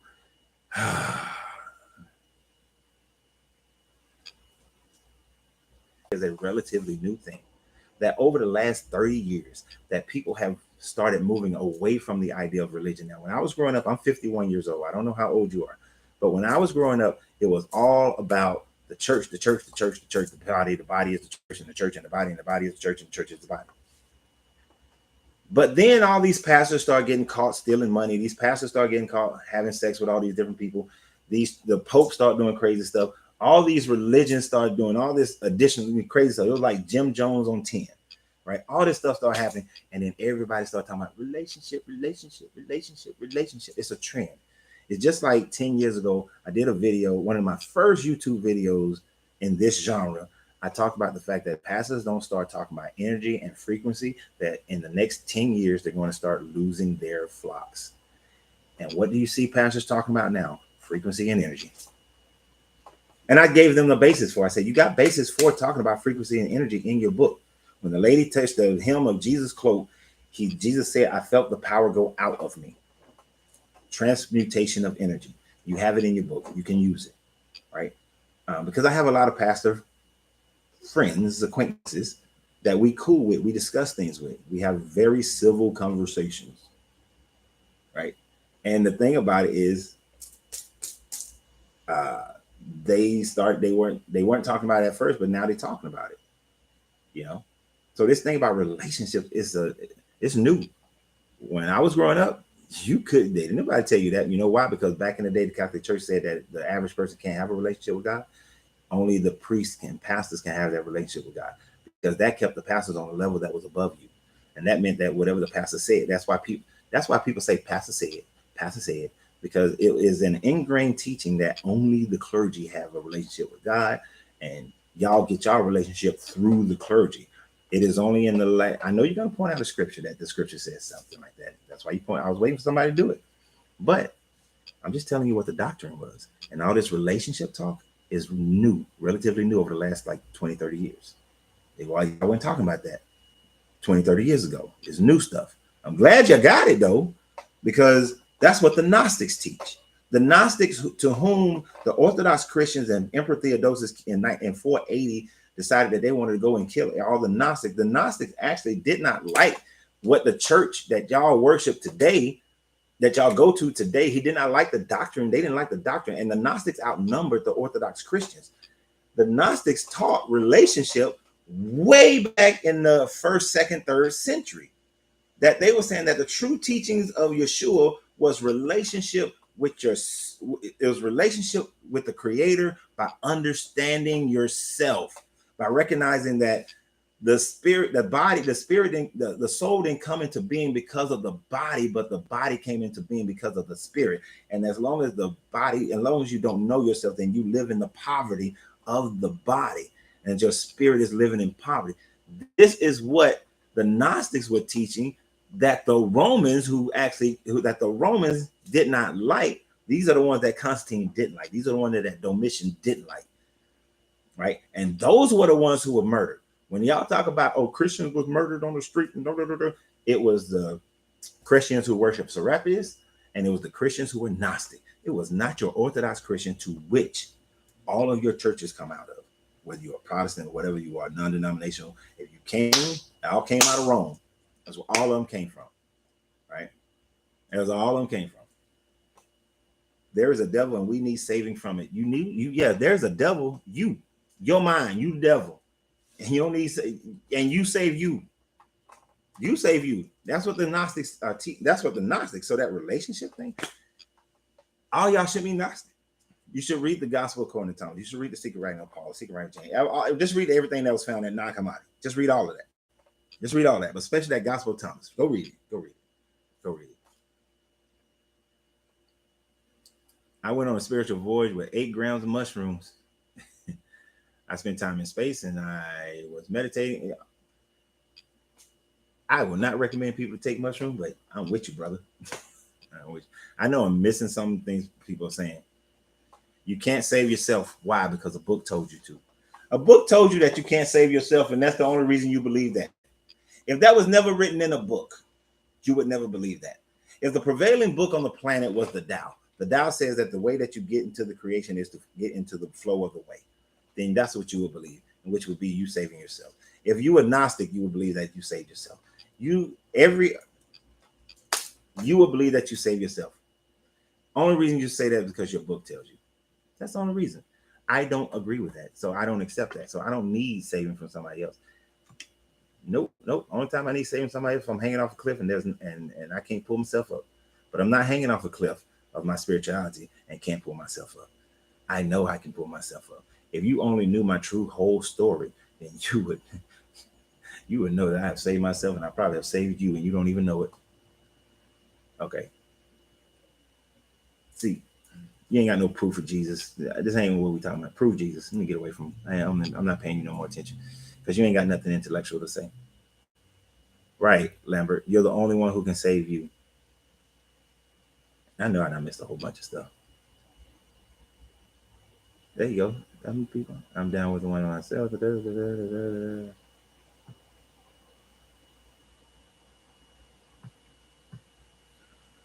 Now I don't know if this is a real person, but we're gonna see. How you doing? Wait a minute.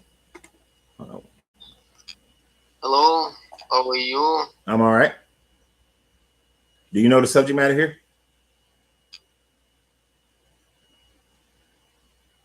Thank you. What the frick is going on with these people on TikTok who just want to get up there and stare at you and then don't? They just inviting themselves on the channel. They ain't got shit to say. TikTok is weird. If it wasn't so goddamn popular, I wouldn't even deal with it. I really wouldn't. It's crazy. There's no 100% proof of anything. This exists. 100% proof. Nah, I know what you're playing. I was just playing, bro. I was just playing. I know what you mean.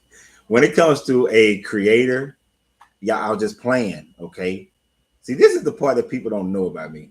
You know, it's funny. Like some of y'all who've been following me for a while, and y'all know when me and Kevin used to do videos and stuff. One of the things that was funny as hell to me was, me and Kevin, we just did videos for like a couple of years and we never met each other. But then when we met each other and he got to hang out with me, I remember him sitting there looking at me. He's like, "Man, you funny as hell." He's like, "I thought you'd be serious all the time." No, I'm not. I'm not serious all the time at all. But so I was just playing. Okay. I was just playing.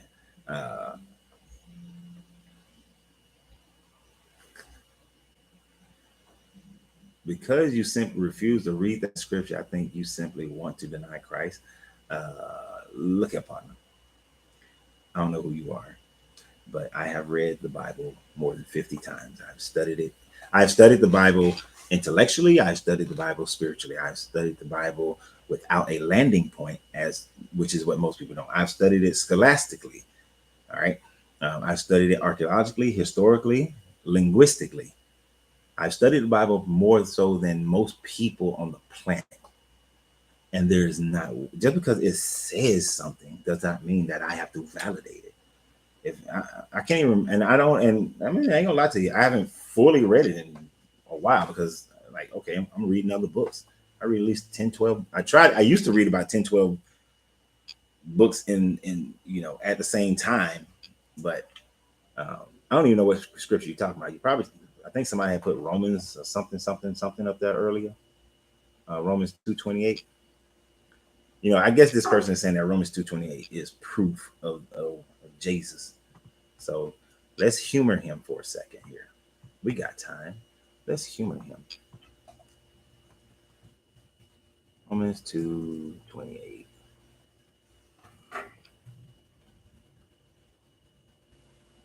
A person is not a Jew who is only outwardly, nor is circumcision merely outward and physical.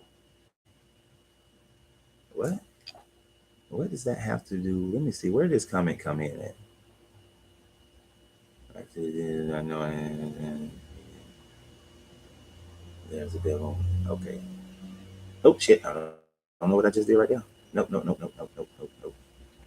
One day I'm actually gonna learn how this TikTok thing works fully. I'm gonna take some time. What verse? What scripture you talking about, my man? There is no 100% proof. It's by faith. Because you can't be talking about Romans 2:28.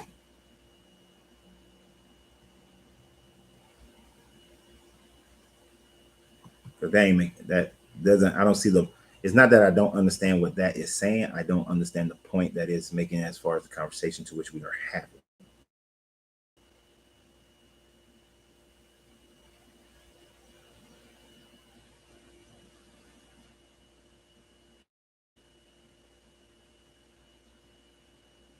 I mean, because basically you're talking about what you do on the outside doesn't necessarily make you a worshiper or believer of God. They're using Jew in this instance.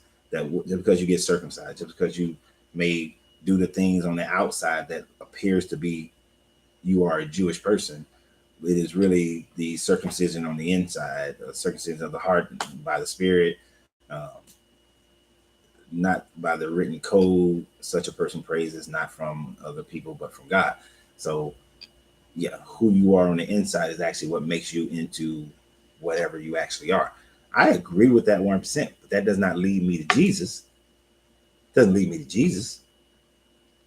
Because guess who else says that? The Brahmins, the Hindu, the Buddhists. The Buddhist big time is about what you do, what's on the inside than the outside. The Islam, what you do on the inside is more important than what you do on the outside. Yeah, it's very important to them what they do on the outside with their 5 times praying towards Mecca. But what you do on that inner spirit, that's what matters. Guess what religion doesn't talk about? The inner man, the inner circumcision. You know what religion doesn't talk about that? And I'm being a smart ass? None of them. They all talk about that. They all talk about that. And since they all talk about it, how does it validate? That doesn't mean that yours is that one that this is more valid than anybody else's. That one of the things for people who do come on here who are religious. One of the things that I try to get impress upon them is to cease your religious supremacy. Your religious supremacy, your religious superiority is what creates wars. It what creates fights and battles. It what creates us from not being able to be people, to be one unified people. Do you realize that the Black community cannot get together because of religion? We like to say it's because of money or other circumstances, because of Jim Crow this and all that. But no, the Black community cannot get together because of religion. Religion is what separates us. Religion is what has made us into the. We've been here longer than anybody else, but yet we are the lower class than anybody else. The nothing against the other immigrants who have come to this country and they've done great, but we find ourselves at the bottom and we've been here longer. Or well, the white man, they want to make sure that we didn't get true. Yes, they have, but you realize that it is through religion that has kept us separate, that keeps us separated from each other. So in your religious superiority, is Taoism one of the simpler religions? Oh, Taoism is incredibly simple because it's straightforward. It's 81 sayings. I think it's 81. No, it might be 114. Wait, I'm mixing that up. The Gospel of Thomas is 114. I think Taoism is only 81 in the initial book by Lao Tzu, the Tao. And then it's right over there. I could have just grabbed it to find out.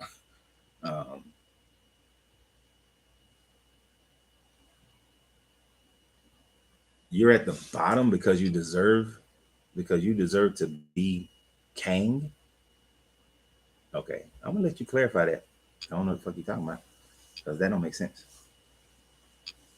Um, I swear some people are not worth even talking to.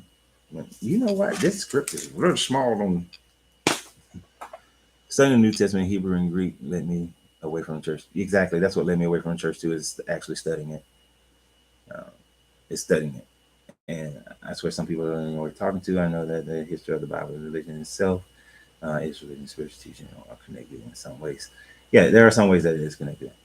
And yeah, even Jesus was not an actual human being, which we will never know because we weren't there.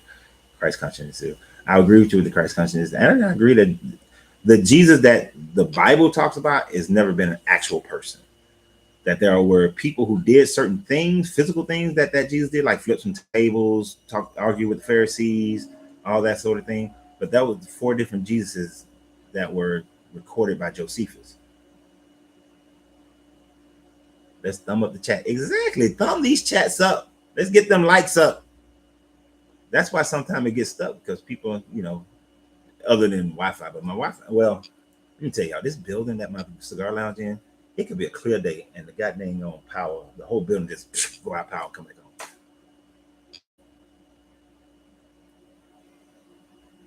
on. Yeah. So thumb it up, people. Thumb it up. Yeah, I think it's 81.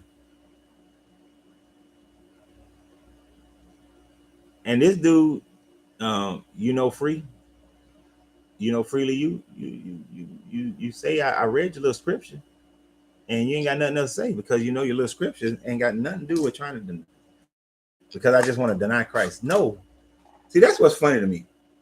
It used to irritate me when people like, oh, you need to go back and read your Bible. I done read this thing more times than anybody you probably know.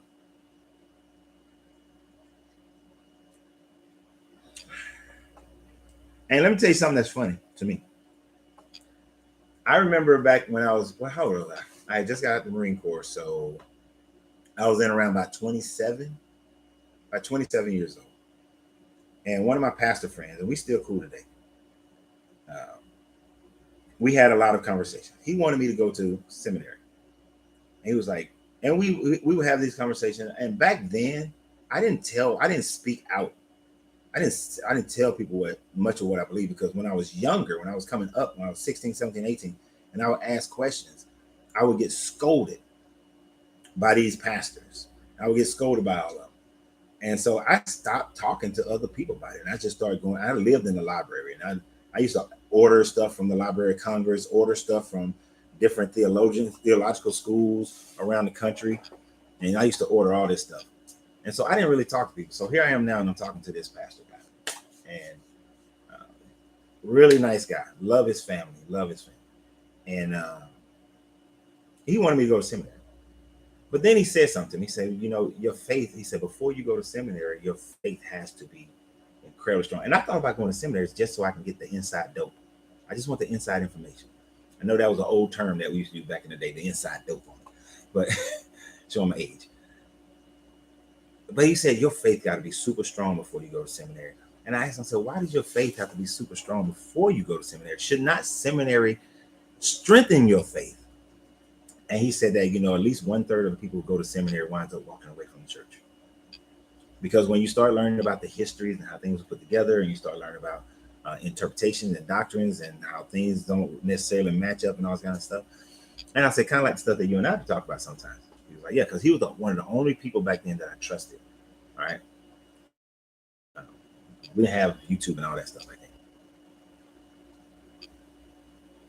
That's when I let him know how I actually thought and how I actually felt about things. And that the only reason I was coming to church, and then it was because my children's mother, my wife at the time, was Christian, and my kids are going there, and I've got to be mindful of what my kid is hearing, so I can make sure, because we had a deal. I'm gonna teach the kids my stuff, you teach the kids your stuff. But we're gonna teach the kids how to use critical thinking, and the kids get to think their way into whatever they get to choose what they want to do. That there's no force. Yeah, user question too. Yeah, they don't like that.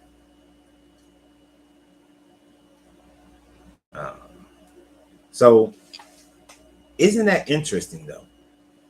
That you got to have strength of faith that is already solidified to the level of cognitive dissonance to go to seminary.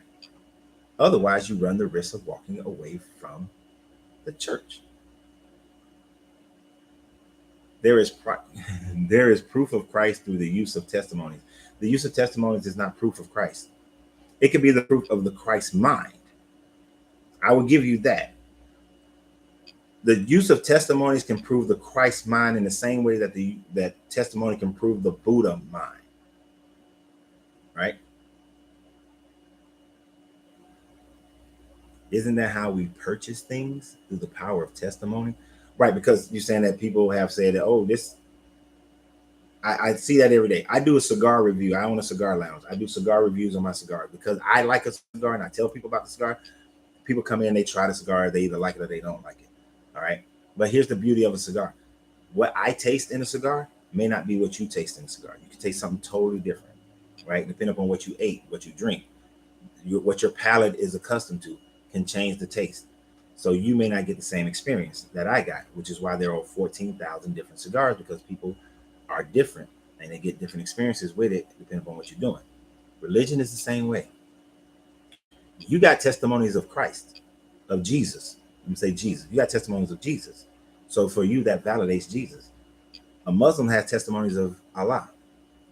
Hindu may have a testimony of Brahma or Krishna. Ifa may have testimonies of Oshun, Odamare, Shango, Anansi, and so on and so forth. If you are willing to say that because you have testimony that validates yours, then then you have to accept their validation. Those whom he touched and healed during his life. Okay, so if you may not have been here earlier, but it is claimed that Vespasian spat in some mud and put it over a man's eye, and the man was able to see. Stepped on a man's hand and his hand was healed. There are other miracles that other people have claimed that they have healed people through. Dionysus healed people. Hero healed people. Hero, or Horus in the Greek, brought a man back from death. Man died, Hero brought him back. So if that's your claim, then you have to accept those healings. So, but I know you're not going to accept those healings because you're going to claim that those healings are fake. But they're based on the same premise that you claim validates yours. Jesus is a stick man who can be found in the historical book outside of the Bible. Jesus, the stick man. Jesus, the stick man who can't be found. Right, he can't be found. The mind can heal many things. Right, the mind is incredibly powerful, and that's the thing. One of the benefits of faith, this I will give faith this benefit. This is the benefit of a deity in faith. Because of what I don't know. Boy, I hate that I can't see sometimes. I guess Thomas. One thing that Thomas is saying, the power of the mind. This is one thing I will give faith, and this is not an insult. I'm not trying to be insulting towards people, but most people's mindset is too weak to just have enough to be strong enough to heal themselves without having to need the need of an outside force. Most people need an outside force because they don't believe in themselves enough in order for their mind to be strong enough to do what it needs to do for the body and for their life around them. Right? If there are, this is why I don't try to take people away from their religion, because I can recognize. I remember it was a girl when I was on the gym. She was a very, she believed, she followed the church, she was in the church, all that sort of thing. But she struggled with her weight and she was headed towards diabetes and all this sort of thing. I recognized very quickly that her believing in herself to be able to change her life was not going to happen. So I had to use her faith to get her to believe in herself. And so I worked with her through her faith so that she can believe in herself strong enough to get the work done. And when she believed in herself through her faith, she lost 200 pounds. And she wasn't and she was nowhere near diabetic. She did great. because when I was a trainer, I look for people's pain points, but I also need the thing that's going to move them and motivate them to get things done. You know, I don't care about your faith at that point. I had a job to do. That was my job, is to help you through exercise and through life coaching. Her mind was too weak to be able to just look in her inner self and then get it done. She needed her faith. She needed to believe in something outside herself. What's your question? Let's see. Yep. Oh, yep. I would have questioned it too. Exactly. Uh,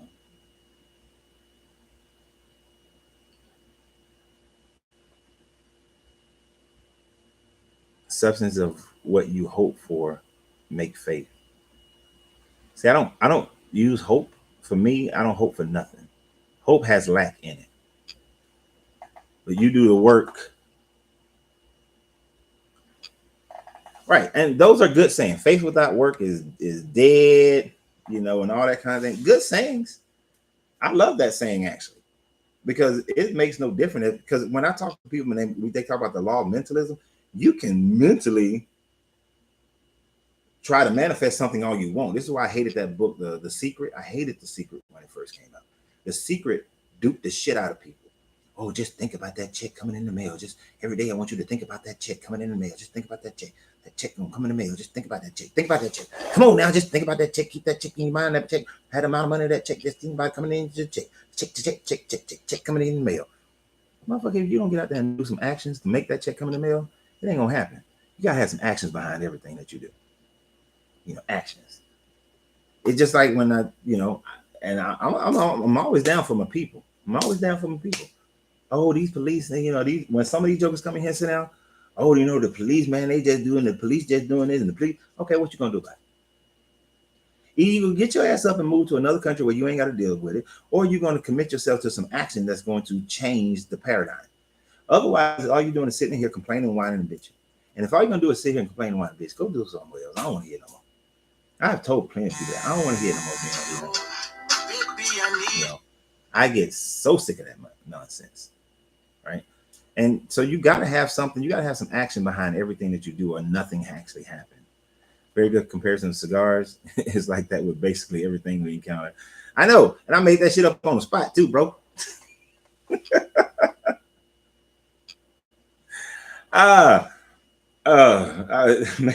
It was a good comparison. I didn't know where I was going to go with it initially, but I was like, oh, wait. This is working out. I see this. I see the pathway. It was weird. You Jamaican? No, I'm not. I sometimes act like I am. Look, I sometimes do a Jamaican accent, and when I'm trying to do it, my Jamaican accent start mixing with an Irish accent for some reason, and then the Irish start mixing with a Hindu accent, and it'd be all kind of jacked up. I can't hold that accent.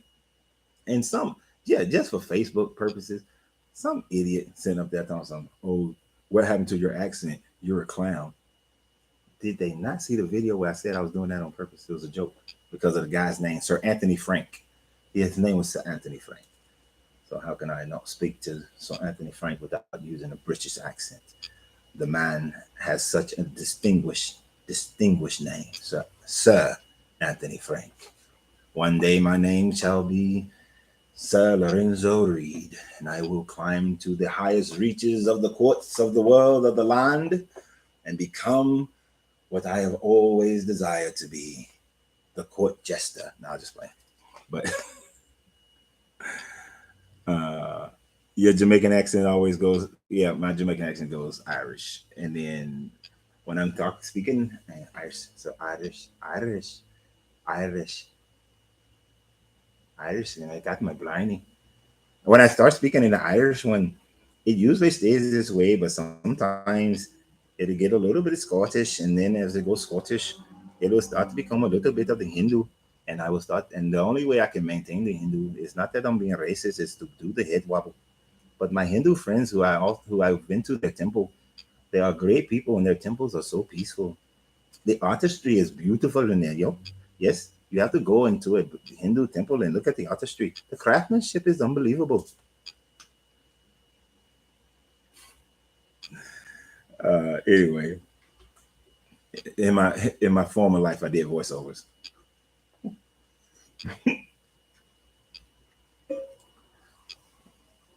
Thank you for coming and listening to Coach Renz on Why I Left Religion. Today, we have had a very interesting conversation concerning the historicity of Jesus. There has not been anyone who has been able to provide credible evidence that the history of Jesus as a real person was ever found. They claim that there are artifacts, but the first person who claimed that there to be an artifact said that he based it on the chariots that were found in the Red Sea. That argument was quickly dismantled by the fact that there were no chariots were found in the Red Sea, that this was a hoax article that was published by a satire website and has been kicked around plenty of times, but people still seem to want to bring that article up. Next, we had people who just wanted to quote the Bible and utilize that as proof. But we have established that just quoting the Bible is not proof that it exists, nor is your experience proof that that he existed either, because many people of other religions have experienced the exact same thing. And therefore, if that is your guideline, then you must admit that their God, their deity, their Messiah also existed. We also went on a very great historical journey concerning Vespasian and how Vespasian was the first Messiah that the Jewish people recognized. That many of the things that have been attributed to Jesus were also attributed to Vespasian and his son Titus. And since the writings of Vespasian and Titus came before the writings of Jesus, then we have to surmise that those were the basis to which the Gospels were formed from. We later found that by utilizing Tacitus cannot be a verifiable source because Tacitus also confused the idea of the Christians who worship Serapis to be the exact same people as the Christians who supposedly worship Christos, understanding that Christos is just a mindset, much like the Buddha head. So this is just proof that there is actually no historical proof of Jesus. And by the way, the Josephus reference was proven to be false. You know what? Y'all encourage my stupidity. Y'all should be ashamed of yourself. I just want all y'all to know who over there doing all them thumbs ups and hearts, and you're laughing over there, Denise and Debbie. Y'all encouraging the foolishness. This is why Kevin was tripping when me and Kevin first met. He was like, dude, I thought you was going to be serious and uptight the whole time. Coach National Roundup is this year in Memphis. You know it, bro. And yeah, so I'll be there. Me and my brother, we already decided we're going to be there at the Roundup. Yep. So you're going? So yeah, so I'll be at the National Motorcycle Roundup in August in Memphis. Going to Daytona next week.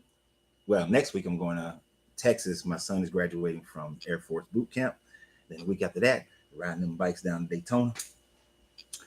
Ain't got nothing to do with this conversation we talk about now, but yep. So you'll be there again. Cool. Make sure that we link up when you get there. Actually, today I got to find the Airbnb that we're gonna wind up staying, that me and my brother are staying in Memphis. And the fairground, the grounds is not far from Bill Street, so it's pretty close location.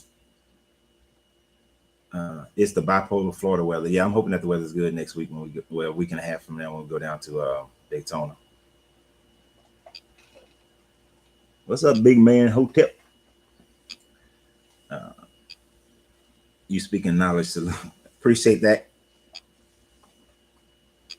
I'm Violator. I don't know. I'd be messing up stuff on people's names. The present. Why prove the historical Yeshua when you know the present Yeshua personally? What? You know who's the present Yeshua? That's interesting. Who do you think is the present Yeshua? You and Billy Carson would be a dope interview. You know what? I would like to have a conversation with Billy Carson. I think he's an interesting person. What do we mean by prove? Like prove it beyond faith, beyond literature. If literature is the standpoint of proof, then Spider-Man's real. But literature is helpful. It was by the literature of the Iliad and the Odyssey that these city of Troy, which was supposedly been a mythical place, was actually found by reading the literature of the Iliad and the Odyssey. But that doesn't prove that Achilles is a son of God and that he was impenetrable except for the Achilles tendon, except for the heel of his foot. So you need more than literature. Literature has to be backed up by archaeology. What are your thoughts on Billy Carson's? I haven't listened to a lot of his speeches, but I do like some of the stuff I have heard. I have to listen to a lot more. I have to listen to a lot of people's stuff before, a lot of your stuff before I make an opinion. I really wish people would take that, because I had a dude talking. Somebody was talking about, oh, you on the video I seen of you is you just anti-faith and anti-religion. I was like, well, they were saying that I was all over the place. I'm gonna do a video about that later on today. But evidently, they've not listened to my body of work. I talk about relationships. I talk about money. I talk about Black people and our fight. But you got to listen to a bite. So I got to listen to a lot of Billy Carson stuff in order for me to truly get a deeper. I've heard only a few of his things. None of that for Jesus. And so, what if there was a guy named Jesus that was a very common name? Actually, the Yahshua was a very common name at that time frame. And Josephus actually talked about 4 different ones, and some of the ones in each one of them, some of those attributes of them were put into the one Jesus story, right? Like the flipping of the tables, the talking to the Pharisees. Some of those things were mixed together. One being a brother of James, one having to deal with the governor, but the governor was Quintius. It wasn't Pontius Pilate.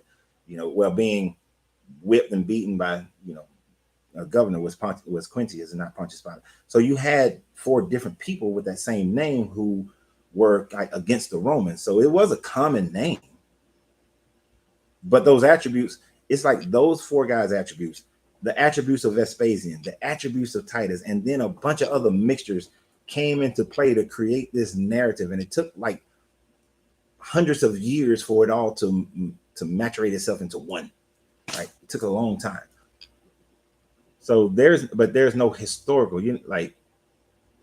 and see, there are no firsthand accounts. There are absolutely no firsthand accounts. No. And then even a Christian is going to tell you that a Bible scholar, or a person who just understands the Bible very well, like the guy who was saying 4 people can watch an event and all 4 people are going to have a different interpretation of it.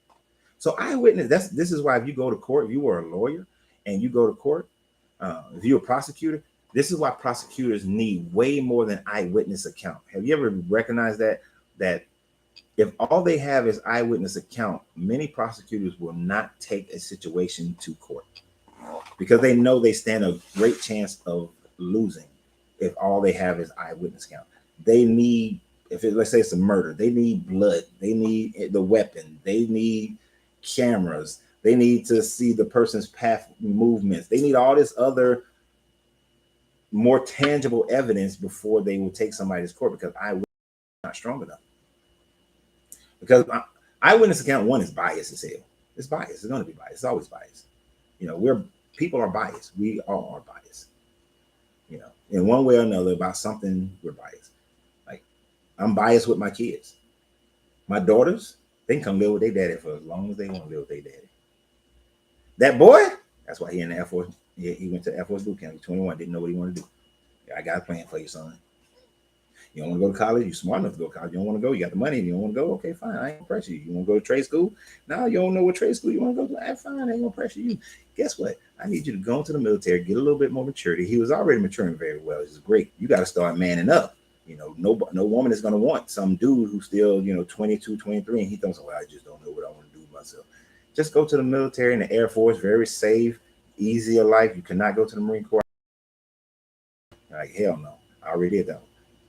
I love the Marine Corps, don't get me wrong, but no. Go there, take some time. You want to do something with your hands? Take some years, get some maturity, get some leadership, get some life up under your belt. And then after you get out, and if you decide to get out in 4 to 6 years, you can make you probably know more about what you want to do with your life because you've experienced some life, right? So that was my fatherly way of moving him in a position so that he can experience something without just listening to me. But I'm very biased. Him, he was like, Dad will come live with you. All right, you got 6 months. What's your plan? Well, what's your plan first? That's your plan? Okay, that plan should take you a year. You got a year.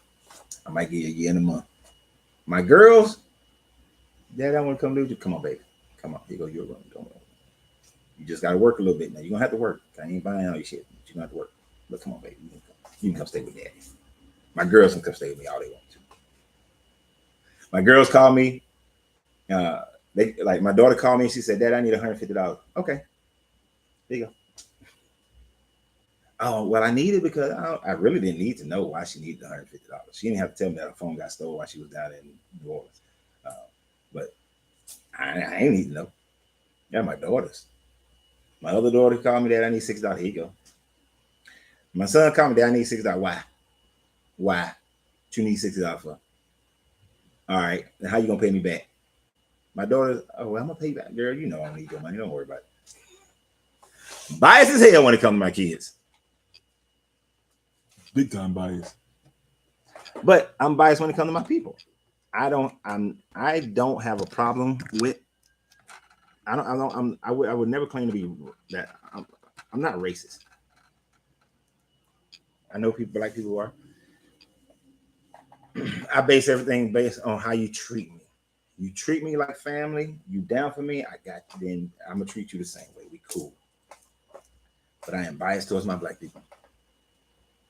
The name was common. Tacitus and Josephus wrote about Jesus. Jesus is the only historical character that is written and recorded. Oh, no, he's not. All right, John. First of all, Tacitus didn't write about Jesus. Tacitus wrote about Christians. He wrote about people who believed in a Jesus. Josephus wrote about 4 different. Were you not listening earlier? Maybe you weren't here. But Josephus wrote about 4 different Jesuses. And the one that he said, and this one Yeshua, if he was a man, who performed miracles and all this kind of stuff and called him the Christ, Josephus never wrote that. That was proven to be a forgery. All right. So that was a forgery. Jesus is the only historical character that the written record is questioned. No, actually, it's not. Lao Tzu, the writer of the Tao, many people question whether or not Lao Tzu ever existed, and he's the writer of the Tao. People question whether or not Siddhartha Gautama, who is the creator of Buddhism, ever existed. So he's questioned.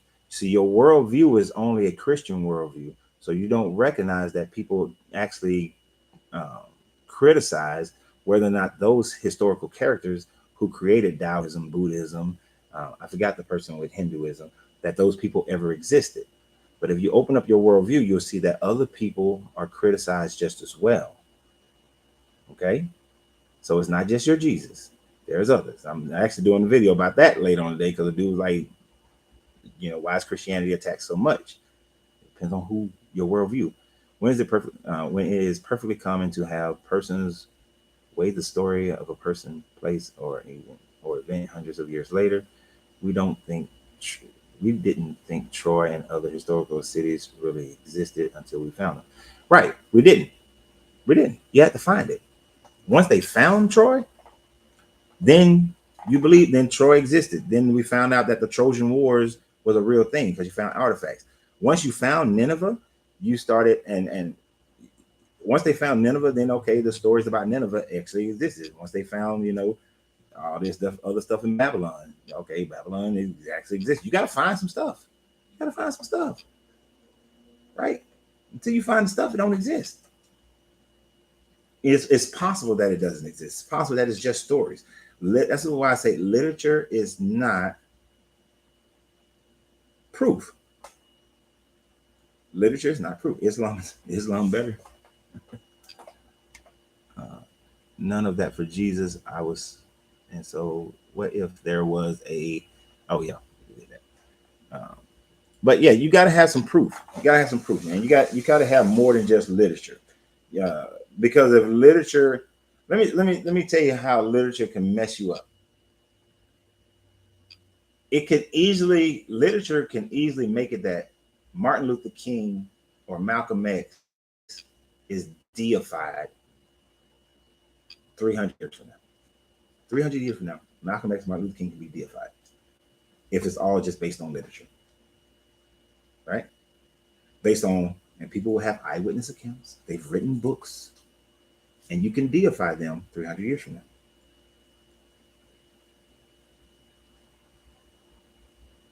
What do you say with people who say that history is also literature?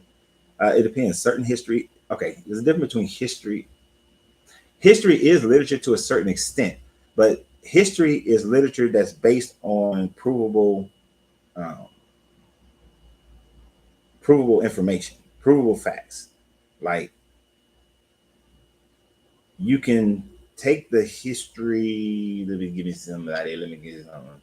All right, were the pyramids built? Yes, they exist. They're there. We don't know exactly how they built them, but they were built. We know that they were pyramids. They've been there for a long ass time. You think if the Jewish people had been in Egypt, they would have said something about them pyramids, but they did. Uh, but we know that there was a civilization there. So historically, we can believe that they were there. We found Nineveh. There was a society there. You go to Göbekli Tepe. We found structures. So there is a history there. The Aztecs and Mayans, they recorded their history, but then the buildings to which they speak of is there. So their kings there. We found the calendars. We found their potteries. We find all these different archaeological evidence. So it proves that they are there, that they were there. So we can accept the history to a certain extent. That supernatural stuff, that the feathered serpent came from the sky and did all this kind of stuff. Not so much. Even when some things are found, it can still be a lie. They wrote history and created documents and artifacts to support it. Peer review. This is why, like the guy Run White, I don't accept any of his stuff because there's no peer review. If there's no peer review of something that is found, then I will agree with you 100%. It's kind of hard to create an artifact because if I found a tablet that is 5,000 years old and I start inscribing cuneiform on that tablet, you can tell that the inscription is new compared to the old stone, right? You can tell. Right? Jesus never wrote anything, nor did his disciples exactly. So to a certain extent, but this is where, so when I'm studying something, is that Deetra? Is that how I say that? When I'm studying something, I don't just study the side that agrees with me. I study the other side as well. I study the entire, if there are 3 sides to it, I'm gonna study all 3 sides. Turn your mic up. There's a hiss. Oh, the hissing is because it's sitting next to the laptop. The laptop is cooling, and the laptop has YouTube on it. So that's where the hissing is coming from. My apologies. It'll stop in a few. But yeah, I do like peer review. You get some peer review on something, that's when I begin to accept it. With no peer review, I ain't accepting jack. Right? I'm not accepting it. I need some peer review. Something. I definitely heard your explanation. Josephus wrote 2 accounts of Jesus. Tacitus wrote about Jesus, his followers, and Pilate. Paul and the other apostles are verified. And okay, it's not verified. Tacitus. Okay, so even with Tacitus' writings, you're talking about somebody who wrote something 125 years later. Tacitus is not an eyewitness. He's writing on what people believed, what people thought. He's not writing as an eyewitness to anything. He's just writing down the stories of what people had, what people were saying. I'm sorry. It's after 12 and my cigar lounge is supposed to be open. So I'm gonna continue, as y'all know, like we're doing every Tuesday, Wednesday, and Thursday. I'll continue until somebody walks to that door. If somebody walks to that door, then I got shut down. Well, depends on who it was, because the other day, the guy who walked in, I can keep talking with him in the room. And so many worldview is much more than right. So the when people try to claim Tacitus, they're not writing. And then, do you know if Tacitus was talking about the Christians who believed in your Jesus or the Christians who believed in Serapis? Because he intermixed the two. We talked about that earlier.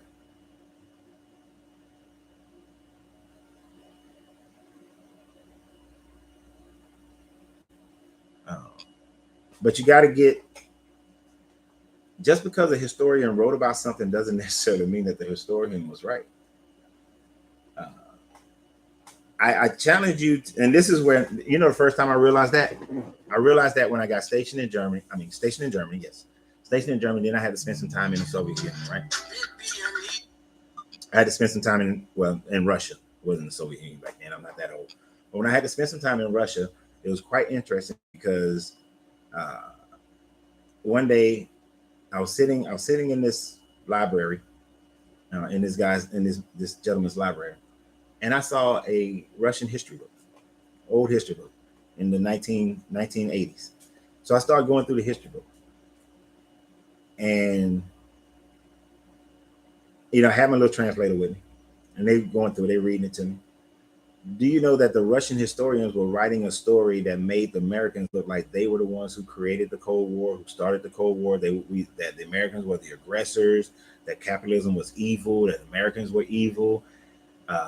They had some true shit in that. They were talking about how the Americans were dogging out their black people, their citizens, and treating them like shit and all this kind of stuff. It had some truth, but it had a lot of propaganda in it. And I thought about that. That was the first time I realized, like, damn, the historians are not always so, we put truthful. It's not like they're these benign people who say, I just want the truth to be told. Tacitus has agendas. Historians have agendas. People have biases, right?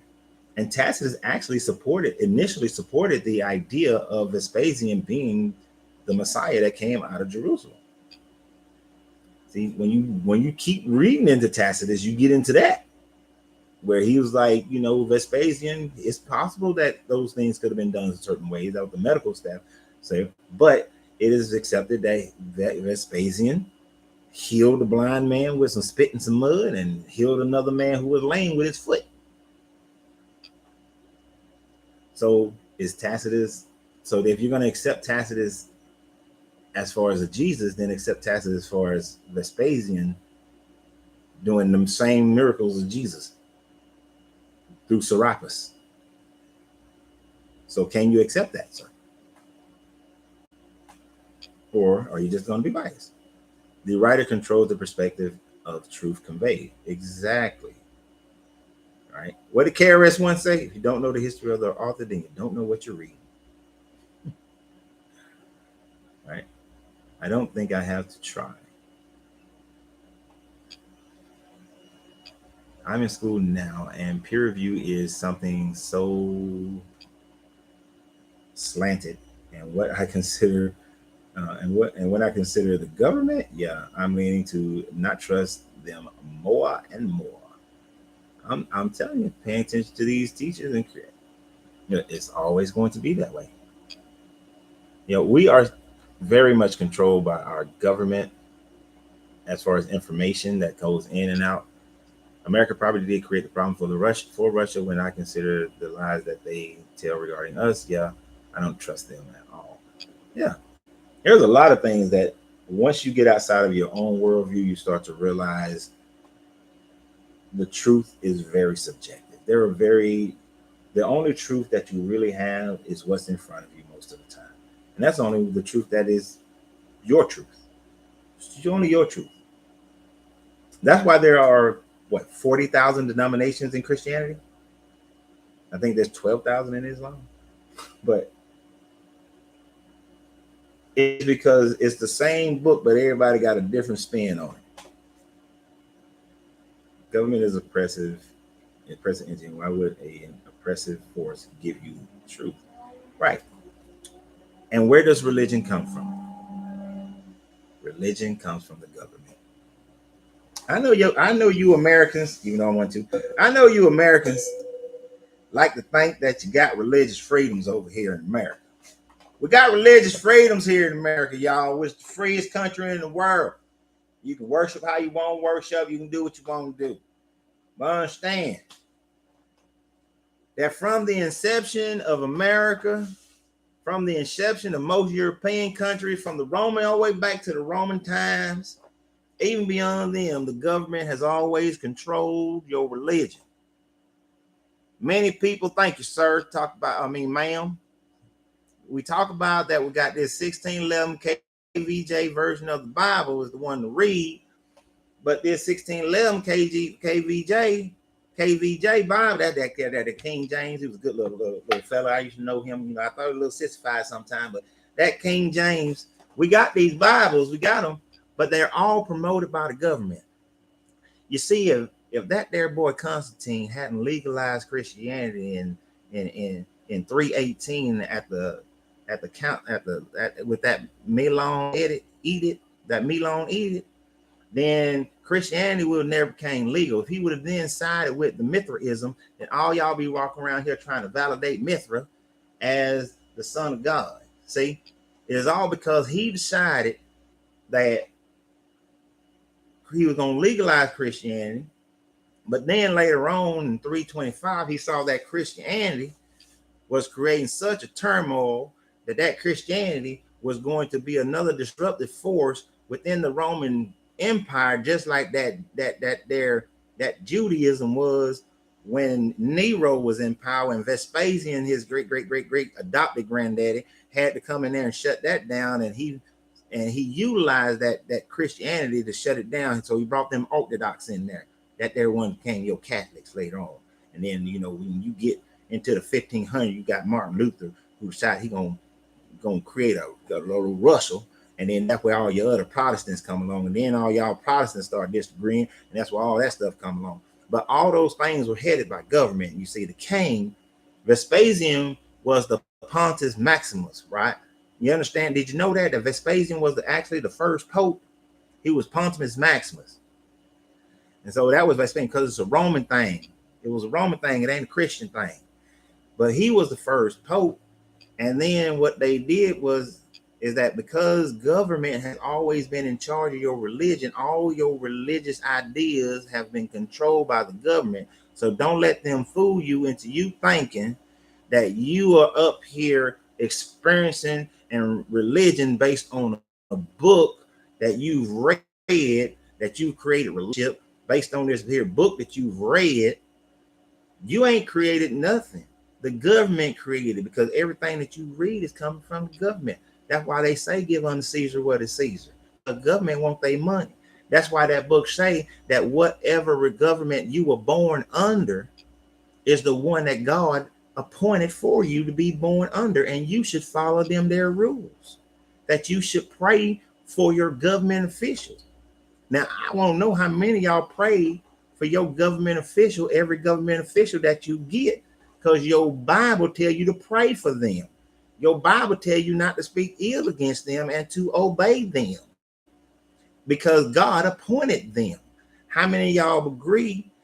If you ain't like old Trump, your book said that God appointed Trump.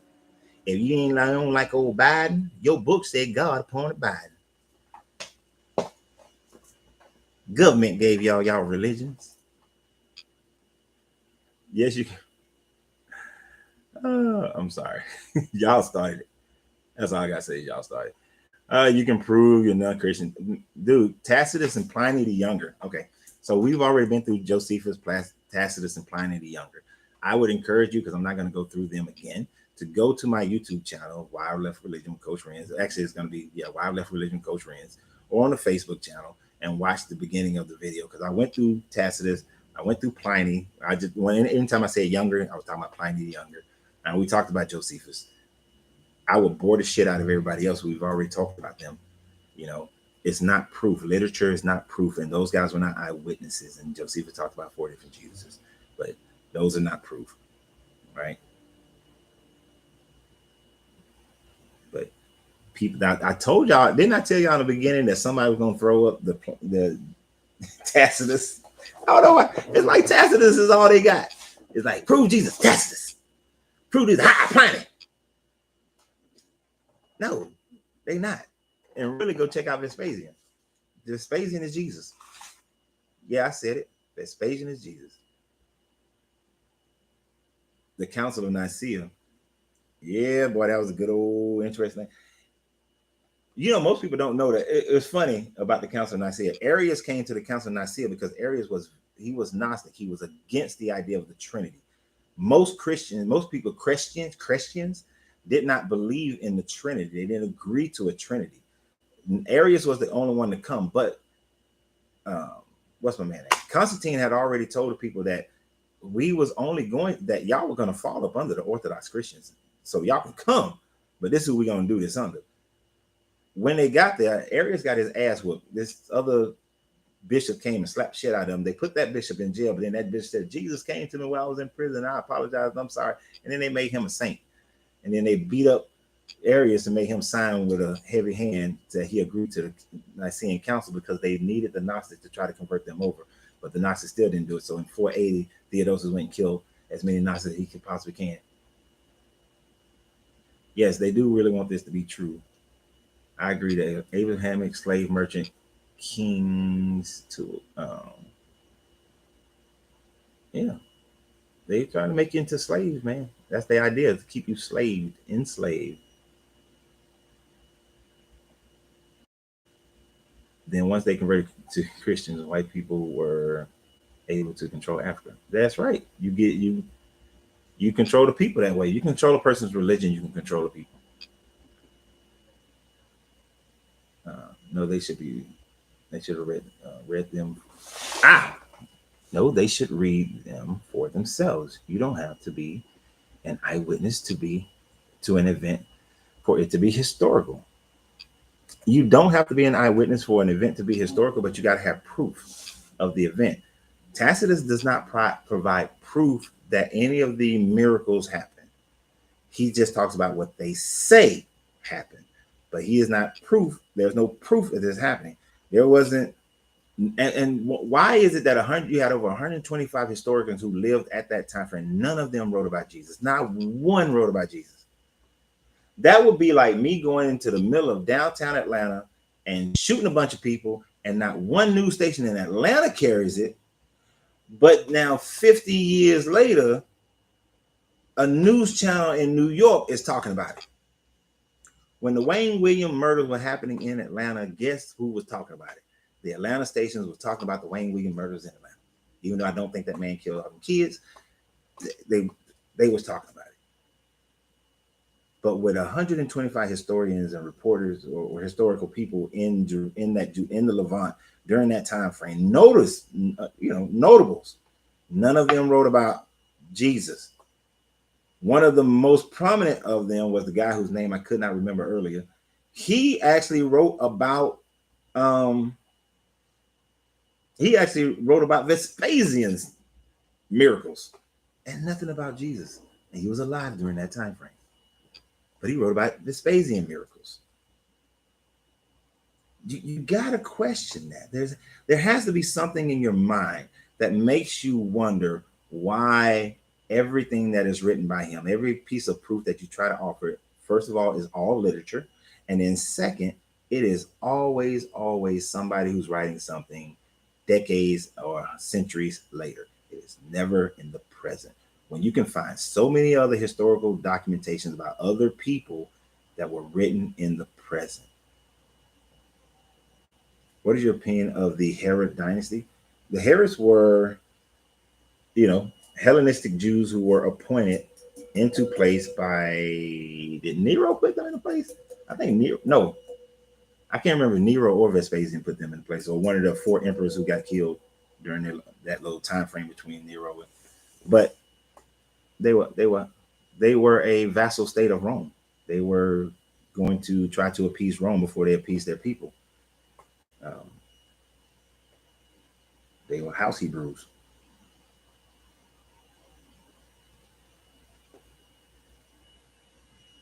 No furniture made by Jesus or his family. Do you know that Jesus was not actually a carpenter in a sense? If you go back before the anti-Masonic party in the 1920s ran for presidency and find a Bible that's older than that, then it talks about Jesus being a stonemason. He was not a wood carpenter. But because of the vitriol against the Masonic party in America with the anti-Masonic party, They changed him from being a stonemason into a carpenter, um, so that he wouldn't fit into the Masonic category. What about sun worship? I only worship the sun to get some vitamin D, but I don't worship nothing. Uh, that's pseudo. I don't know what you're saying is pseudo. Uh, but as far as the Bible being changed, it's been changed. Shit, I've seen my great grandmother's Bible that had it saying that he was a stonemason. It's not pseudo. I've seen the book myself. Kind of like how books, the older my grandmother's Bible says, "In the beginning, let man replenish the earth," but now it says "fill." You know, it used to say it. Now it don't. The proof of event is his own apostles telling the story. Stop comparing how society works now and how it worked then. Yeah, but see, people are still people. Telephone game is still telephone game, bro. And then there's no proof that those disciples ever existed. Prove those disciples existed. You can't. Right. There's no stonework attributed to them. That, like his dad was supposed to be um, this stoneworker, but you can't prove it. There's none in that. Right. Truth the 1611 called him Ius, right? You know, which is Ius, which was in the Greek was Isus, which was the Zeus that saves. Okay, Kevin Stacks. I don't know if you are. If I don't see you make a comment, I am not going to allow you on here because I get these stupid ass people who just want to come here and they want to do this battle thing, or they just sit there and they speak a different language and they're just standing there looking. Buddhism makes more sense. Yes, it does to me too. Why did they choose the Tanakh for Christian religion? Okay, y'all, it's too much stuff going by so damn fast. Whew. What's up, Rand? How you doing? Make sure I'm not ignoring my YouTube people because those are my most important people. Because that's where the most support comes. The Illuminati appointed the president, not commenting, but listening and learning. I appreciate that. And that is the purpose for us to listen, to think. Where are the bloodlines? That's an interesting thought process there because you know that's what the Merovingians. Uh, that's what the Merovingians. What's the word I'm trying to get out of my mouth? It's a simple word.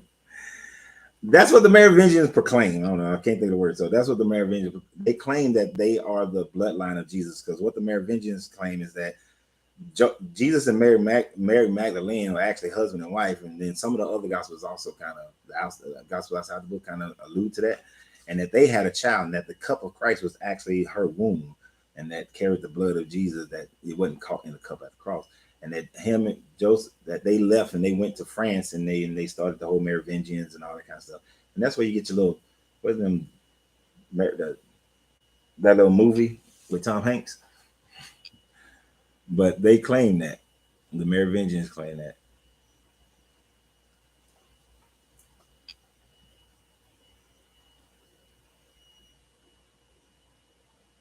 Right. If he had created stone pieces and all that kind of stuff, those things, people would have cherished those things. They would have became, um, family heirlooms, things that are passed on from generation to generation. The Roman Church would have been, they would have got them. And I know a lot of people say there are a lot of hidden things in the Vatican, and I will agree with you because I've been into the Vatican Library and there's a lot of shit. And I'm telling you right now, if you're in the Vatican Library and your appointment was to come here, go in there and look at this, and that's all your paperwork said, try to go look at something else. That dude like pull that gun on you in a heartbeat. Better keep your eyes on whatever they approved you to look at. And that shit goes like you look down at like, God damn, we got a lot of stuff in there. A lot of stuff. Um, yeah, Da Vinci Code. That was the name of that movie. I would love for the Vatican. Like it would be great. I literally wish somebody who was at the Vatican would just say, fuck it. You know what? We're not going to hide anything else. We're going to be transparent. Right? The Vatican is the OG mafia. You know it. But if they just wouldn't hide anything, nobody would. Nobody wrote about Genghis Khan as he lived. We accepted the proof that he existed. Even we don't have the great hood about it. Really, bro. You know.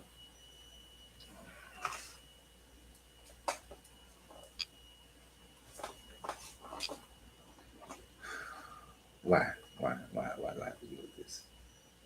I mean, because we're just going to ignore that people in the Near East wrote about Genghis Khan, um, that they talk about his conquering. They that the churches were afraid of him. That the missionaries that they sent wrote about it. That the people who went along the Spice Road, they wrote about Genghis Khan. I mean, you just throwing out a statement there, sir. You just throwing out a statement. These people wrote about Genghis Khan at the time frame that Genghis Khan lived. Oh my God. His own people wrote about Genghis Khan at the time frame that Genghis Khan lived. Oh my goodness. I mean,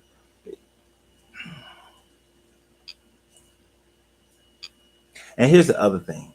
There are artifacts of Genghis Khan.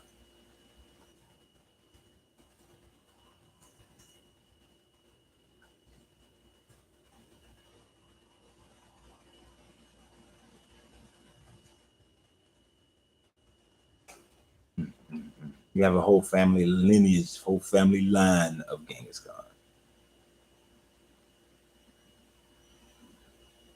But nope. We just gonna throw shit at the wall and see if it thinks. See if it sticks.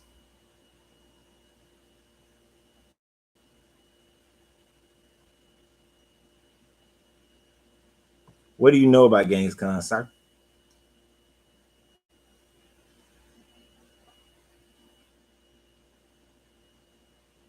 I mean, because we had the whole Mongolian Empire.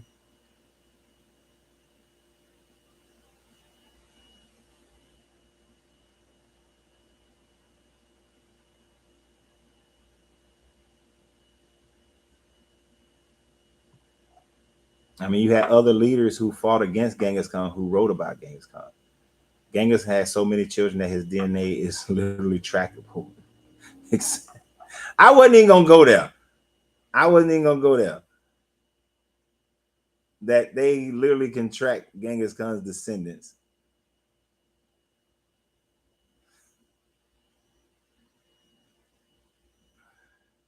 Uh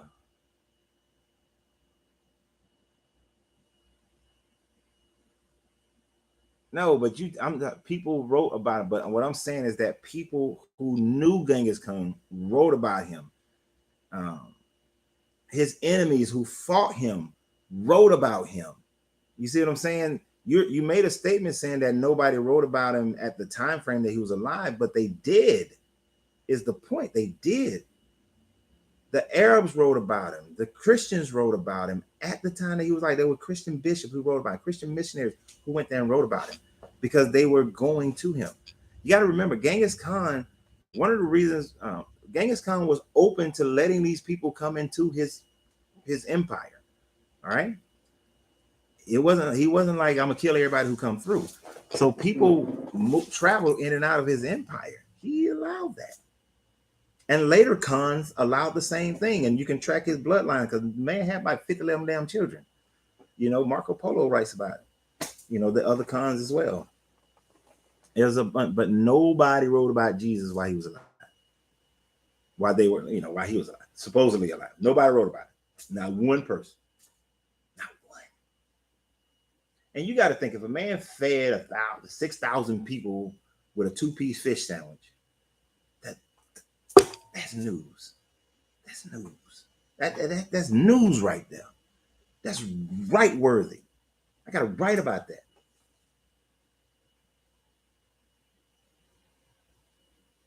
I know all of what you're saying. The point is still true. People who knew Jesus wrote about him. You don't accept that.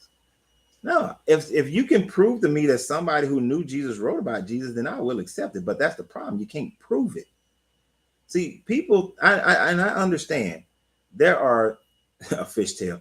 There are people who minds are so shut that they are done thinking. They won't accept any new information. I have always and will forever be willing to accept new information. But no one, not even scholars, not even when I go to some of these theologians, can show actual proof that no scholar, no theologian will say that the people who wrote the Gospels knew Jesus. They were the actual ones. They admit that each name that's attributed to it is a made-up name that the church gave to them. They admit this. They admit that these are what they are saying, that these are not, that these are what they believe eyewitnesses saw. You understand what I'm saying? It's like, let's say you, John, was an eyewitness. You eyewitnessed Jesus. You told Jeremy. Jeremy told Debbie. Debbie told Denise. Denise told Mr. Interview. And so on and so forth. And then somebody wrote it down. That is what your scholars say. That's what the scholarship says. Is that this is a long form of telephone game that is supposedly an eyewitness told an eyewitness told an eyewitness told an eyewitness. Well, eyewitness told a person, and then the person. And that's what you're holding on to, right? But none of these are eyewitness accounts. This is why they're all different. This is why history, like if you look at the miracles that happened in the first book in Mark, because Mark actually is the first book. If you look at the oldest book, you look at stories written in Mark, Jesus gets bigger and bigger and bigger as you go into the final Gospels. More and more miracles are ascribed to him as you go into the later Gospels. When you look at it from a timeline perspective of Mark, then Matthew, then Luke, then John, right? Mark, only a few miracles. Matthew get a couple extra more.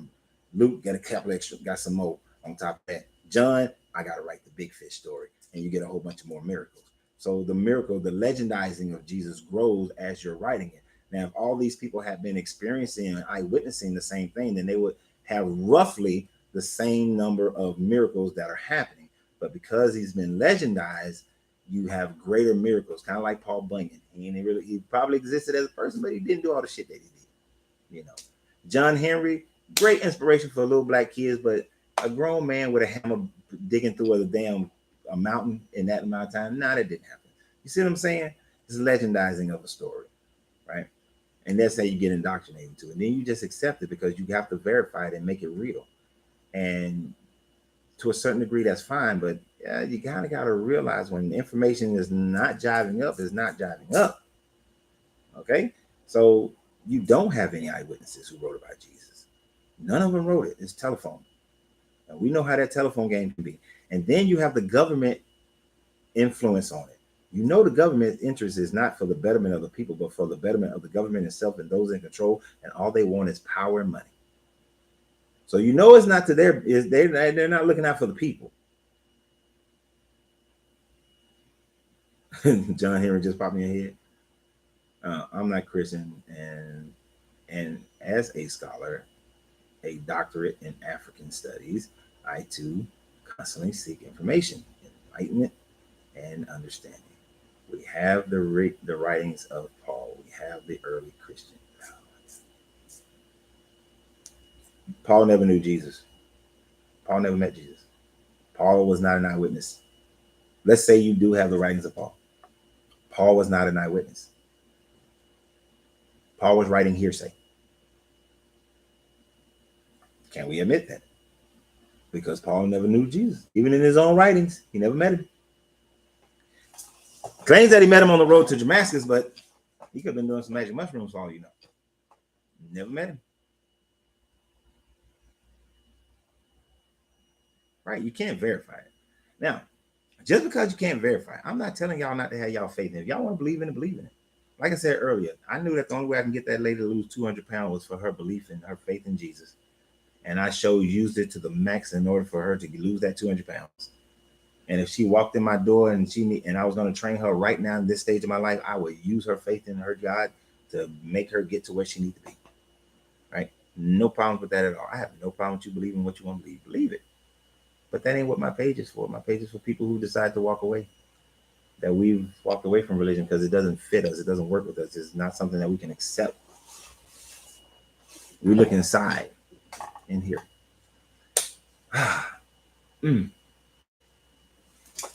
It is almost 1 o'clock. And I know that there are some people who get on these things and they be on this jump for hours, y'all. I mean, I know me and Kevin used to be on here for 4 hours at a pop, but goddamn, I see people be on TikTok for like 6 hours. Like, nah, y'all crazy. Um, but this is what we do. So on, I might pop in and do some other lives, different days, different, because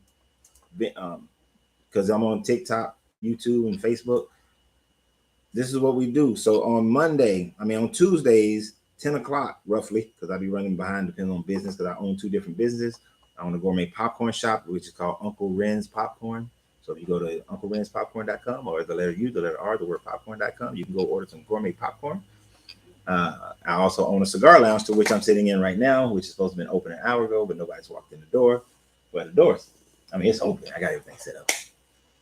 But if you're ever in Atlanta, come through. Let me know before you get here, though, because I may not be here all the time. Paul met the son of Jesus. Okay. But we do this on Tuesday, 10 o'clock is What's Wrong with the Bible. We will be doing Genesis. We'll be doing Exodus 3 and 4 on Tuesday. Now, if you've missed Genesis, the whole thing of Genesis, you have to go to my YouTube page. On YouTube, there's a playlist, What's Wrong with the Bible, Genesis. My man said, where are you in Atlanta? I am in Stone Mountain. I own a cigar lounge called Smoking Phoenix Cigars. Make sure you put Smoking Phoenix, not Phoenix, because Phoenix Cigars is on the south side. I'm in Stone Mountain, Smoking Phoenix Cigars. In Stone Mountain. I'm generally here from open to close most days. And we close tonight's Thursday, so we close at midnight. But yeah, so we're going to be, if you haven't, the playlist is set up for Genesis. You can watch all the Genesis ones. We did Exodus this week, Exodus 1 and 2 this week. Next week, we're doing 3 and 4. Then on Wednesday, on the Art of Tantric Love and this YouTube channel, we talk about relationships. Yesterday was a horrible show. I was not prepared. I didn't do a good job to my standards, so I apologize for you guys who had to endure that bullshit of a show that I did yesterday. It was horrible. My apologies. But next week, it'll be much better as far as relationships are concerned. And on Thursdays, it could be anything. Most of the time, it's going to be something spiritual, but we will start incorporating a lot of financial information because I do have a heart for my people to grow. We have to grow to change our dynamics in this country and in this world. The world is changing. Actually, the world is changing. But yet again, Black people on this Western Hemisphere, we're going to get left behind if we don't get our shit together. All right, we got to get it together. It starts with our own individual selves and our finances. Okay. Now, Papa, you don't miss them lives, man. We used to start them lives at 8 o'clock and we wouldn't be finished like midnight, 1 o'clock in the morning. But they were good times. One day I'll figure out a way to have Kevin back, and I'll do a show with Kevin again. I'll respect, but why are you trying to debunk a book of stories? Because that book has enslaved my people and people in general, enslaved their minds to be under control. And for those who have walked away, and I'm not trying to go grab people and pull them away. For those who have decided to walk away, then I am here for their edification and education in their journey of walking away and movement into understanding whether they accept the creator or not. You don't have to accept the creator to understand the universal laws of mentalism, correspondence, vibration, cause and effect, all that. But to teach them the alchemy of life, because my thing in life is always to help people get better with whatever pathway they choose. I'm not here to choose anybody, but religion is the biggest bane of our existence. And like I said earlier, religion is why Black people can't get together in America. It's religious, y'all. It ain't got shit to do with white people. It ain't got nothing to do with, let me rephrase.